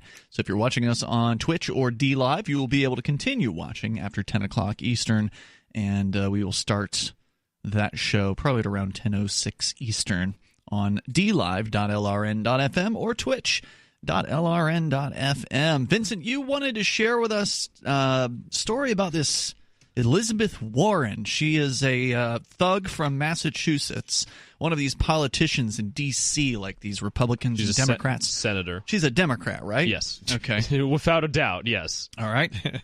So this is from Popular Science. And this is the woman who claimed to be an Indian, right? Yeah, she claimed she was of Native American descent, and she got into college and got all sorts of special benefits by pretending to be a minority. And then it turns out she did a DNA test, and it turns out she's like even whiter than I am, if that's possible. Right? Although this lighting doesn't help my case, but yeah. So and this is what I was surprised about that, because the title here of the article is Elizabeth Warren wants public lands to create jobs and clean energy. And as people may or may not know, the federal government owns like a lot of land, like 90% of the state of Nevada, right? And so, for someone like Elizabeth Warren, who claims to have so much care for the Native Americans, one would wonder why she wouldn't, if she were elected president, right? She's running as a Democrat, want to just give the land back to the natives, right? Instead of using it for her own purposes here. So these 650 million acres matter. So it begins here. At a stage in the 2020 presidential campaign when most candidates are posting platitudes on Twitter, progressive hopeful Elizabeth Warren has opted for a different approach. Taking to the public online platform Medium, the Massachusetts senator released a procession of detailed policy proposals. Warren's latest manifesto, shared on Monday, focuses on... Where is this from, the story? Popular Science. Okay, thank you. Popsci.com. Yep. Warren's manifesto shared on Monday focused on public lands, and it, along with public lands in general, shouldn't be overlooked. And so this is obviously a pro-Warren article, but Americans may not realize that they collectively own about 650 million acres of public land and water in this country. Holy crap, we own that? Oh, I didn't know it either. I mean, cool. Can I go set up my? Can I charge rent? Yeah, can I smoke there? Could I? Yeah. In the form of national parks, wildlife refuges, monuments. Before you go on, we're joking for listeners that maybe don't understand that. We're joking about the idea that we own any of that. It's a fantasy that you are the government. You're not the government. You're not the state. The state owns that. They control it. And if you try to live on it, or you try to, do something to it, build something there or whatever, the state's going to send men with guns to stop you. Well, the Bureau of Land Management, and to be precise, and for they the have federal lands, yeah, they have their own SWAT team. That was the issue with the Bundy Ranch. They were in conflict with the BLM, right? So the U.S. government purchased over 1.8 billion acres of land throughout the 19th century, but over 2/3 of those original lands were allotted to individuals, corporations, and states through legislation like the 1862 Homestead Act, which encouraged Western settlement. 4 agencies manage most of what's left. But yet most of the western half of the United States is owned by the federal government. Oh, because, they bought it up after the fact. Yeah, most of Arizona. It's like more than 90%, right? Yeah, oh yeah. Isn't that true of most western states, that it's like 90%? Yeah, it's well, I think Arizona is like even worse. So if it's 90% in other states, it's like 98%. Maybe it's 70 in the rest. I don't know, but it's a lot. It's the majority, insane. super majority. Yeah. For a managed what's up, about 26% of the total land in the United States, and the rest is held in trust for federally recognized Native American tribes. Quote, and then they have in brackets, it was their land first, after all. While past presidential candidates have tended to run on a succinct, keep public lands public stance, Warren's 1,600-word proposal brings some complexity to the issue. Here are the 5 things she wants to accomplish. Okay. Number 1, turn public lands into climate change slayers. Turn public land into climate change slayers? How does land... What?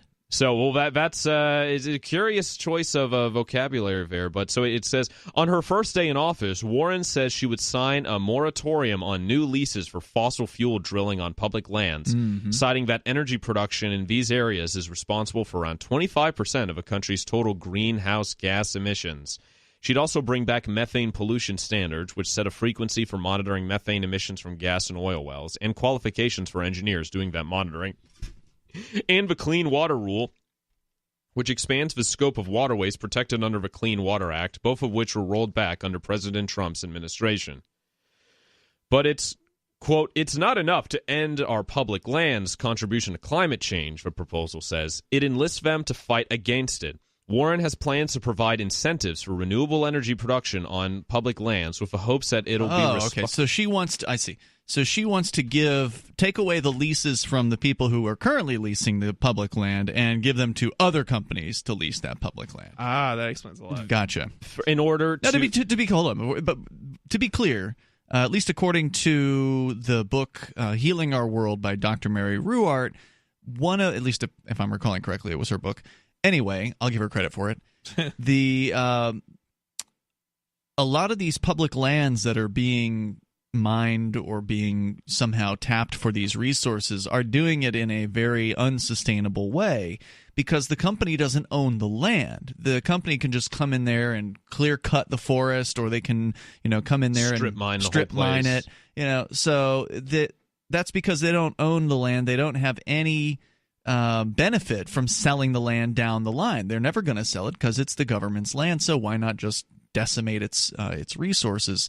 So, I mean, to some extent, I can understand the first part of her proposal. I can understand where she's coming from with that. But, of course, the best solution for public land is to stop having public land and make it all privately owned, because then private landowners would have an incentive to take care of the land because they might want to sell it someday. And you don't want to sell somebody some stripped, dry, barren, husk or whatever. That you'd still end up having to pay like property tax and anyways, and it becomes a liability. So they would, so like you're saying, they would have an incentive to make sure it was the way they used the land well, was right, like a sustainable. forestry company plants more trees. They have a time period on which, well, there's a plot where the trees are this tall, and then there's the new trees that they've planted.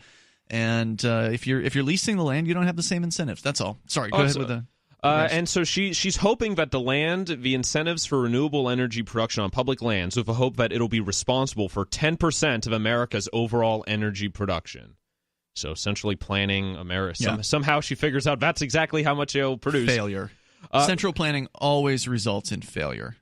Quote, what it does do is send a signal, and it points us in the right direction, a direction that acknowledges that our new investment should not be in dirty fuels of a past, says Sharon Bushino, a senior advisor to the National Resources Defense Council Action Fund.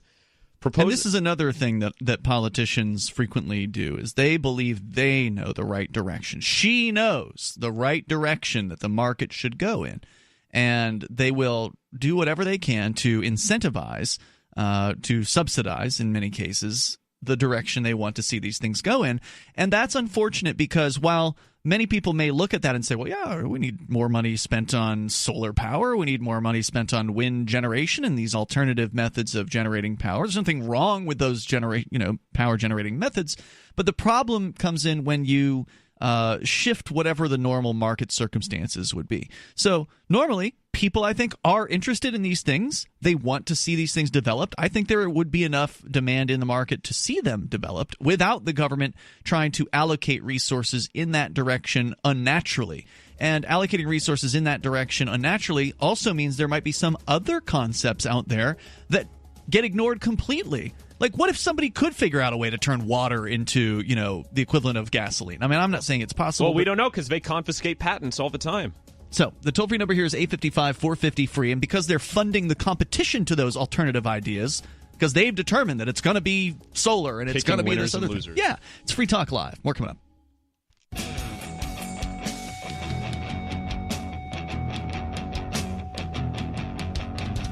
It's Free Talk Live. You dial toll-free here. Bring up whatever you want. Our number is 855-450-FREE, like freedom. That's 855-450-3733. We do have the Discord on-air call-in line rooms over at discord.lrn.fm. Feel free to avail yourself of those, and then you'll sound almost like you're sitting here in the studio with us tonight. It's Ian. And Chris. And Vincent. By the way, wanted to say thank you for the viewers and listeners who have found us on DLive, our new video streaming platform over at dlive.lrn.fm. We're still on Twitch. We're still on YouTube.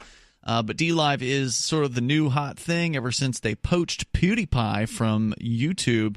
Actually, Rich Paul and I came in here this morning. We did a morning stream at 11 a.m. Eastern Time when PewDiePie went live once again.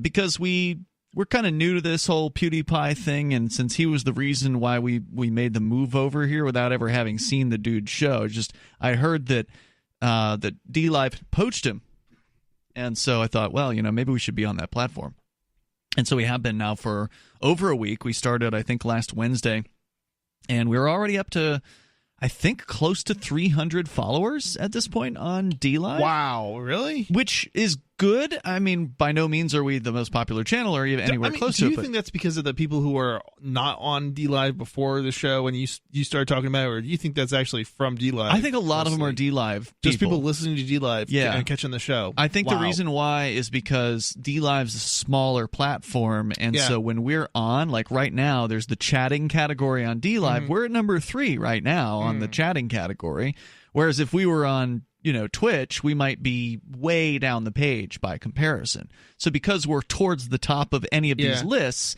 the people who are just browsing and looking for something to watch, they'll see us. Yeah, there's always something about first mover advantage, and for sure, this might be it. We weren't the first mover. I mean, we're probably a year into it, but but early mover advantage, we could say. Yeah, we moved early enough to be relatively towards the top. So thanks to folks for following us on that platform at dlive.lrn.fm. Now, we did talk earlier today, Rich and I, about some of the critiques about DLive, and they seem to be valid.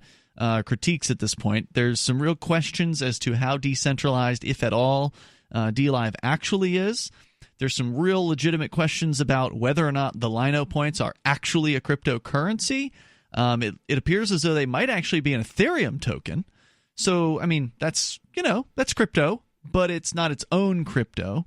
And is that where they're actually going to go eventually with this, or are they going to launch their own cryptocurrency?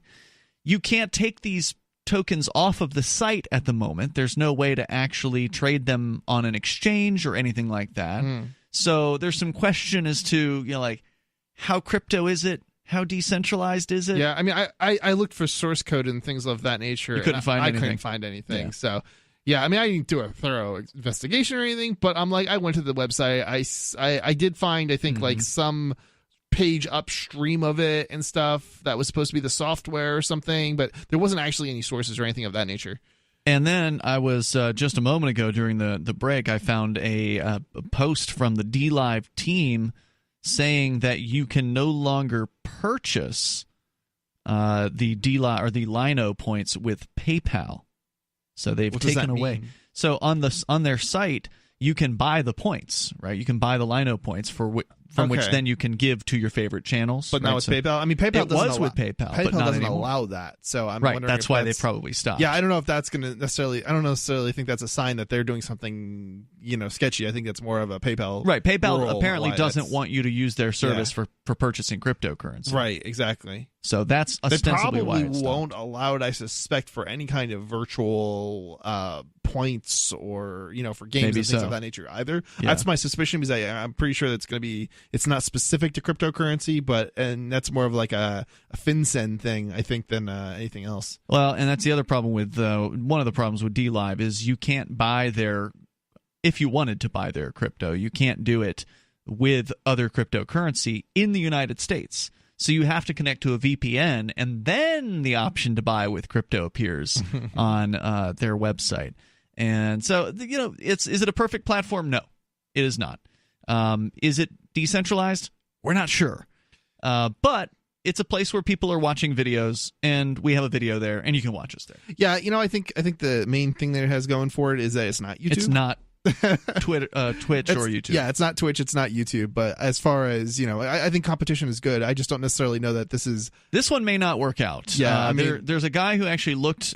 Now I didn't check his work on this. I took his word for it, but he claimed to look at the blockchain. He claimed to look at the actual transactions on the DLive platform and found out that there was way more being paid out from DLive than was coming into DLive, meaning the channel creators, the people who are creating the content, got paid more over a certain time frame, like a month or 2 months or whatever. They got paid like a few $100,000 worth of these Lino. Like they cashed out. I'm sorry, I should say they were able to cash out a few $100,000 of Lino points, but only a few. Like tens of thousands were actually purchased in that same time frame. So it sounds like they're burning through their seed money from their investors is what it sounds like. And that doesn't sound like a sustainable thing. Now, it's in the beginning of any business, you expect to lose more than you have coming in a lot of cases. But this was a huge discrepancy between what they had coming in and what was going out. And I'd say, especially with like the PewDiePie thing we were talking about earlier, it's like, for me, it's similar as if I hear a company is like buying its own stock to inflate its price. Right, it's getting whatever money it gets in, investing money just to reinvest into stock, just to get more money for the initial holder. So that's how I view it. So not positive. Do they have advertising or some way of generating revenue on the site right now? Well, that's one of the things that makes this a much better site to use as a user than Twitch, because there's no advertising. Where's the money coming from? How are you getting paid? Like that's a good question. Because right now their cryptocurrency, and I'm putting air quotes around that, only exists on their platform. You can't trade it anywhere else. So everything's sort of a closed loop system. You buy in. That doesn't sound like a cryptocurrency to me. No, it doesn't. That sounds like Facebook's probably got a similar system for some sort of points or something with it. Facebook and bucks. YouTube, and who knows it's like how Chuck many E. other Cheese sites. tokens. Right. It's not quite the same thing as a cryptocurrency. Now, that's not to say it's like a system that doesn't promote content or whatever. It may still work. It may still be a great system. it's just not a cryptocurrency, right? Well, they say they're in a testnet phase, and that of course begs the question of once they exit the testnet phase, if they exit, do you get to keep all those points? Yeah, what happens to the balances? Testnet seems to suggest that it's not real. The points, but you're putting real money in. Yeah, that's if you're a good buying question. the points, That's you're putting real money in. Yeah. So who knows how they're going to handle all this, or if it's just going to go bottom up. And then, we'll find somewhere else to go. But like I said, we're there for now. So follow us over at dlive.lrn.fm. We got David. He's in New Mexico. David, you're on Free Talk Live. Go ahead. Yeah, I can't keep up with these judges gone banned in New Mexico. Today on the news, there's another one. This guy is Heath White. He's a magistrate judge in Torrance County in New Mexico, and he used to be their sheriff. And he's under investigation for embezzling. What he was doing, he was taking county funds and then buying guns and air compressors, welders, shelving, night vision scopes, et cetera, et cetera, et cetera. I mean, this all sounds like things that the cops are expected to buy with their money. Yeah, it sounds like standard operating procedure for Hang on, David. We'll let you tell the rest of the story here in a moment, unless he was buying it for his own garage. Oh, I'm sure there was some scam involved. Yeah, we'll find out what the details are. 855-450-FREE. If you want to join us, you can take control of the airwaves. This is Free Talk Live. I want to tell you about my favorite cryptocurrency wallet, Edge Wallet, at edge.app. Edge is the wallet I use more than any other, and that was true long before Edge Wallet became a sponsor of Free Talk Live. Edge Wallet allows you to buy, sell, trade, and securely hold your cryptocurrencies, including Bitcoin, Ethereum, tokens, Monero, Ripple, Dash, Bitcoin Cash, and more. It's available for both Android and iOS, and you can download it via the Play or App Store or via Edge Wallet's website, edge.app. Secure your freedom with Edge Wallet.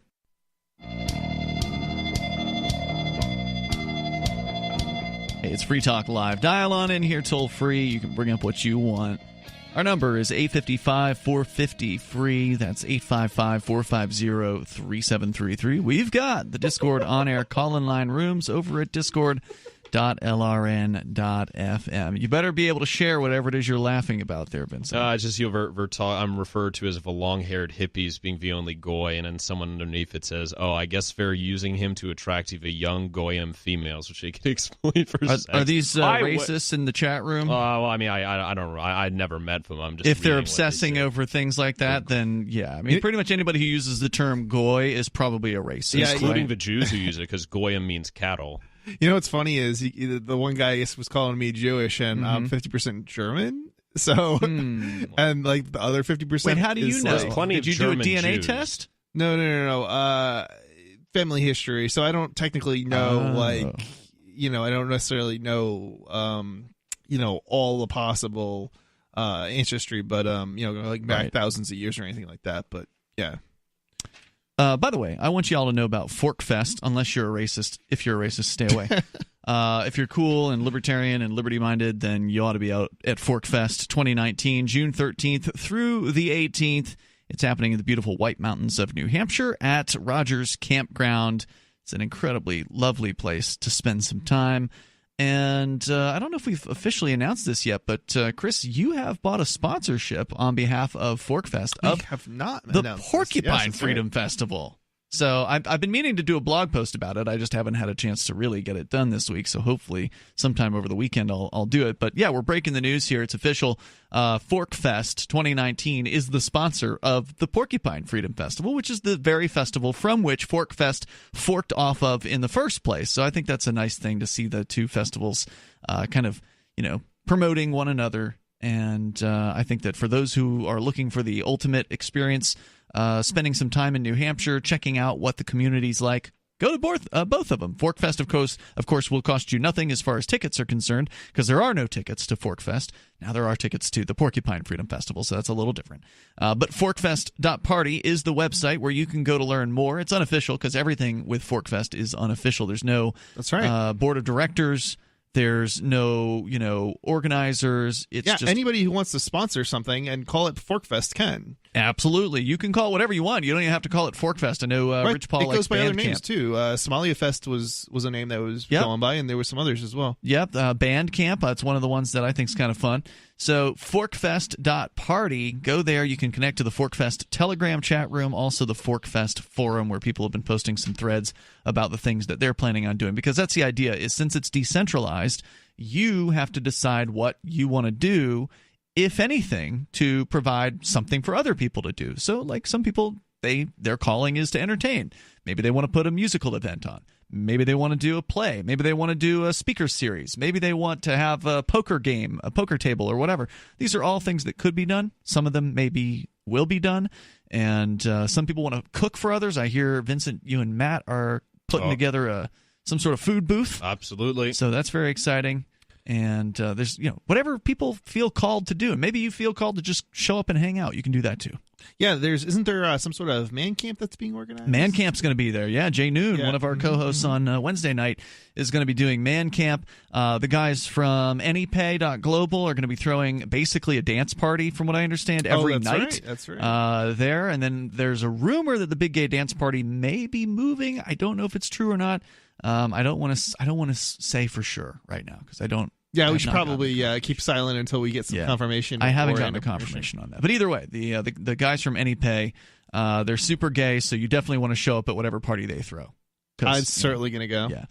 So check it out, forkfest.party. We go back to David in New Mexico. David, you were telling us about a judge, another corrupt judge. What's going on? Yeah, so like I said, I can't keep up with these. Every day there's a new one, and I can't even get them out to you fast enough. This is Torrance County, New Mexico.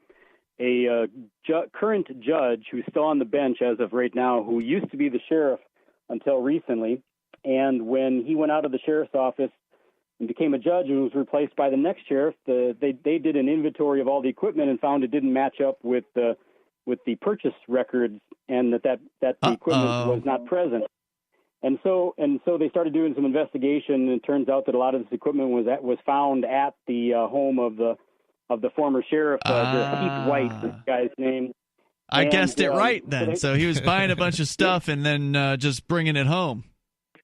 Yeah, even more than that, he's got a business called Old Mill Feed Store in Edgewood, New Mexico, that was selling firearms that had been modified with money from the county funds as well. Interesting. And so he was liquidating this stuff, so they're looking at him for this embezzlement. It was $157,000 is what they've added it up to so far.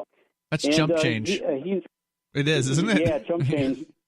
I mean, at a sheriff's level, you're probably making $100,000 a year. Period. I mean, just on your paycheck. Oh, at least $120,000 for some cops, just some like cops in Manchester. Sure. I mean, that's the guy who arrested me was $120,000. Amazing. Yeah. This isn't the first. I won't name the other. There's another sheriff that was doing the exact same thing a few years back who I don't think he ever got charged with it criminally, but he lost his job. I won't name him because he's on my Facebook. But so this isn't the first time for a sheriff doing that in New Mexico. And at the moment, we still have another sheriff, Tommy Rodella, I believe his name is, from northern New Mexico, that's in prison in Texas right now for pulling a gun on a civilian during a road rage incident. So anyway, can't keep up. Thanks for the call tonight, David. Appreciate the story.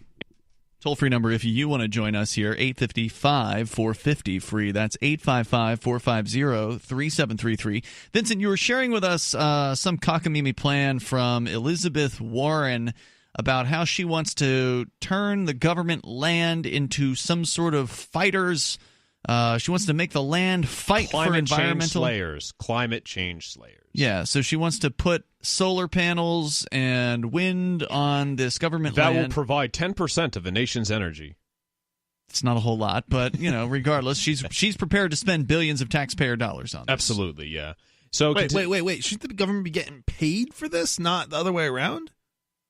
Well, in theory, yeah, but we'll see. They're leasing. They're talking about leasing land out. That's what they're talking about. Yeah, that's insane. If they're going to be paying somebody. I'm just guessing. It's the government. Oh, okay. You're speculating. I got you. I wouldn't surprise me if what you were saying was true. That's why I'm like, that's crazy. Well, I'm sure it's going to get crazier. Let's hear more. Yeah, let's keep going. Proposing to make public lands renewable energy friendly isn't new. Actions were taken at the end of the Obama administration to put a moratorium on new leasing for coal mining on public lands. But Pacino says this would put policy back on track after Trump's changes and expand the moratorium to fossil fuels other than coal. So this is the next part of her plan. Put Trump's national monument rollbacks down, flip them, and reverse them. In December of 2017, President Trump shrunk Utah's Bear Ears and Grand Staircase Escalante national monuments by a total of 2 million acres, removing protections from over 100,000 archaeological sites and angering both conservationists and Native American nations. Warren says she'd use authorities given to her by the Antiquities Act, which allows the president to designate national monuments to restore monuments affected by Trump to their original size. So, just to be clear, a monument isn't just like the Statue of Liberty or Mount Rushmore. No. A monument is some massive swath of land. That's what she's calling a monument, that they've cut acres, thousands of acres out of these so-called monuments. It appears so, or at least that's what it's like under an umbrella of monuments. Right? Like, a monument, obviously we have this Western notion of monument being like, the Greek pantheon or statues. Just a thing, like, but, relatively small. I guess it could be like a monument to the culture, right? Like, the Native American burial ground or a former village or something. That's what... The crazy thing about this is these changes in the laws to like undo the bad stuff that has already been done is they've already undermined the industries that were operating, so they've left, and it's not even cost effective to like resubstantiate them in the United States. So like the changes that you're going to make to now allow those industries back, it doesn't. It's futile. It's a show. It's showmanship. It's not a real genuine thing that's going to happen. Well, she is. I mean, this is just political promises from her, right? Yeah. Like this is a show to show her potential voters why they should vote for her. Well, Trump does the same thing. Yeah, they all do the same thing. All politicians do this and thing. People buy it. They do. Every 4 years, they're back in the same old scam. It's Free Talk Live. There's more coming up.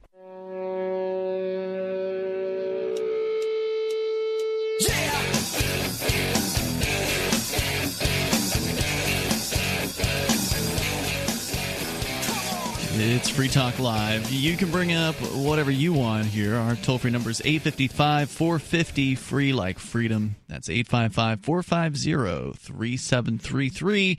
And we do have the Discord on-air call-in line rooms. By the way, if you're watching us on dlive.lrn.fm or twitch.lrn.fm, then stay tuned after 10 o'clock Eastern tonight after our radio show is over, because I can't say it's uncensored because it's still censored by whatever the platform rules are, but no FCC regulations, internet only, much less censored version of the show, Freer Talk Live, is coming up. So stay tuned for that. And I think Rich Paul might be joining us as well. Our number is 855-450-FREE, like freedom. As we continue here, you, Vincent, are sharing a story about this Elizabeth Warren and how she wants to use public lands. Well, use and not use too, right? Say that she wants to buy back or somehow reacquire some of the land, for like monuments they say that Trump gave away, and with the rest, she said Trump gave away how many acres? 2 million. 2 million acres? I'm curious. How does he even have the authority to give away 2 million acres? Well, because the president has the authority to. I know he's the authority to seize it. I don't necessarily think he had the authority to. Did he give it away? Sell it? Did he? I mean, how did I thought they he said no. away. Okay, so it said Trump shrunk the monument by a total of 2 million acres, removing protections from over 100,000 archaeological sites. I don't understand how he even has the authority to do that. And they removed it. They do, right? And she says she the same authority he has to do that. She's going to use it to put it back. Well, okay, so I don't even think she has the authority to put it back. I don't see. The thing is, they can do whatever they want. They can do whatever they want. No. The law changed. Up until recently, the president's had the authority to designate lands or purchase lands, I guess, and put them under protective, like some sort of government protection. All right. My understanding is a number of years ago, under I don't know what president exactly, but one of the presidents recently, they changed that because I don't know exactly. I forgot why exactly, but it was like they didn't want the presidents to be able to to do that anymore, because I guess one president did a whole lot of that, and so my understanding was that only Congress has that authority now. Well, I'm not sure about exactly what you're saying. It sounds right, but recently, in recent years or recent decades, Congress gave away a lot of its power to the executive, right? When the Bushes and Obama were in, and so now a lot of them are freaking out now about all the stuff that the president's doing that they think and were taught in school that they shouldn't. So they took the power away from the president? They just gave it. They gave my understanding is they gave away a lot of power that they should be doing to the executive, right? Like you've had executives like Obama and Bush, waging all these undeclared wars that Congress really, would actually have the power to do. They gave it away to the executive. I'd be curious as to when it was taken away with what president and when it was given back exactly, because I'm curious. Like, was it given back under Obama? Well, we're going to have to do some research and figure it out because this article doesn't say. So let's see, I'll continue here. While the Antiquities Act gives the president the power to protect landmarks, Bushino says legal action currently being taken against the Trump administration argues that it doesn't give the president the power to remove those protections. If courts rule in favor of conservationists, Warren may not even have to do this if she becomes president. Yeah, that's my understanding. Though Bushino says she'd certainly be within her rights to de-shrink the monuments otherwise. Bushino? That's the someone from one of these lobbying groups that they interviewed. So she's analyzing this. Yeah, she's an expert.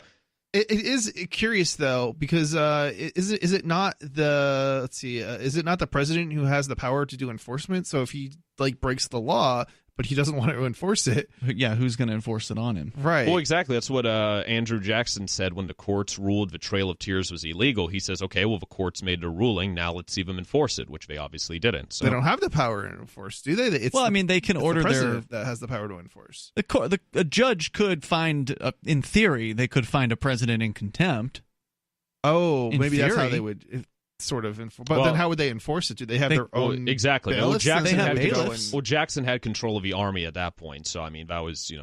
But if the court finds, I guess if the court found him guilty, they could remove his authority. Well, as no, president? wait a minute. Isn't it true that you can't bring criminal charges against a seated president? Yeah. You could only impeach them, which if Trump does that include contempt of court? Like if a judge issues an order against the president saying you must do X or not do X, and then the president violates that order, contempt isn't generally considered a criminal charge because it's not in statutes. It's just a power of the court. Well, I imagine it would be an impeachable offense then if the president isn't recognizing the judicial authority. That's possible. So, but the courts can't impeach him. Exactly. Yeah, it's a Congress that can. So that's the whole separation of powers works. There's probably a difference between there is a difference between impeachment, which removes them from power, and a court saying you can't do this. If the president does it anyway, theoretically, they would still be able to enforce that action, probably through their own, bailiffs or something. Mm-hmm. And really, if you think about it, he doesn't have the power to control the military once the courts remove the president's authority to do so. If that were to the courts come down, can't remove his authority. He's a constitutional. Well, I would say that unless they reinterpret the Constitution to say that, which they do all the time. It's right, nothing stopping them. I don't necessarily know that. I know they don't have the power to remove his authority as president necessarily, or remove him from presidency, but it doesn't necessarily mean that they couldn't remove his ability to, maybe do something under, if he's doing, I don't know, what I mean? The courts can't do it. They interpret the law. That's what they're supposed to do. If there's a disagreement between Congress and the president. Right now, it's called, activism. Judicial activism.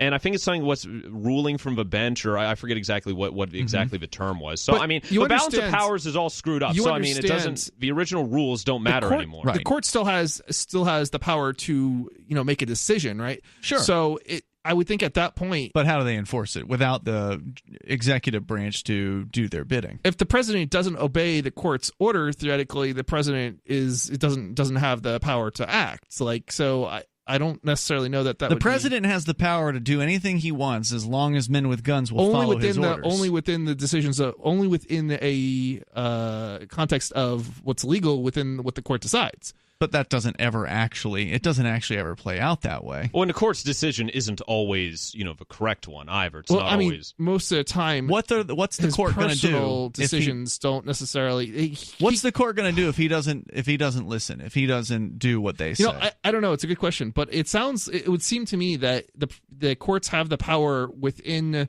as long as it's not a matter of him breaking some law, right? So if he personally breaks some law, there's a difference between him breaking some law, I would say, and him acting within his presidency, if that makes any sense.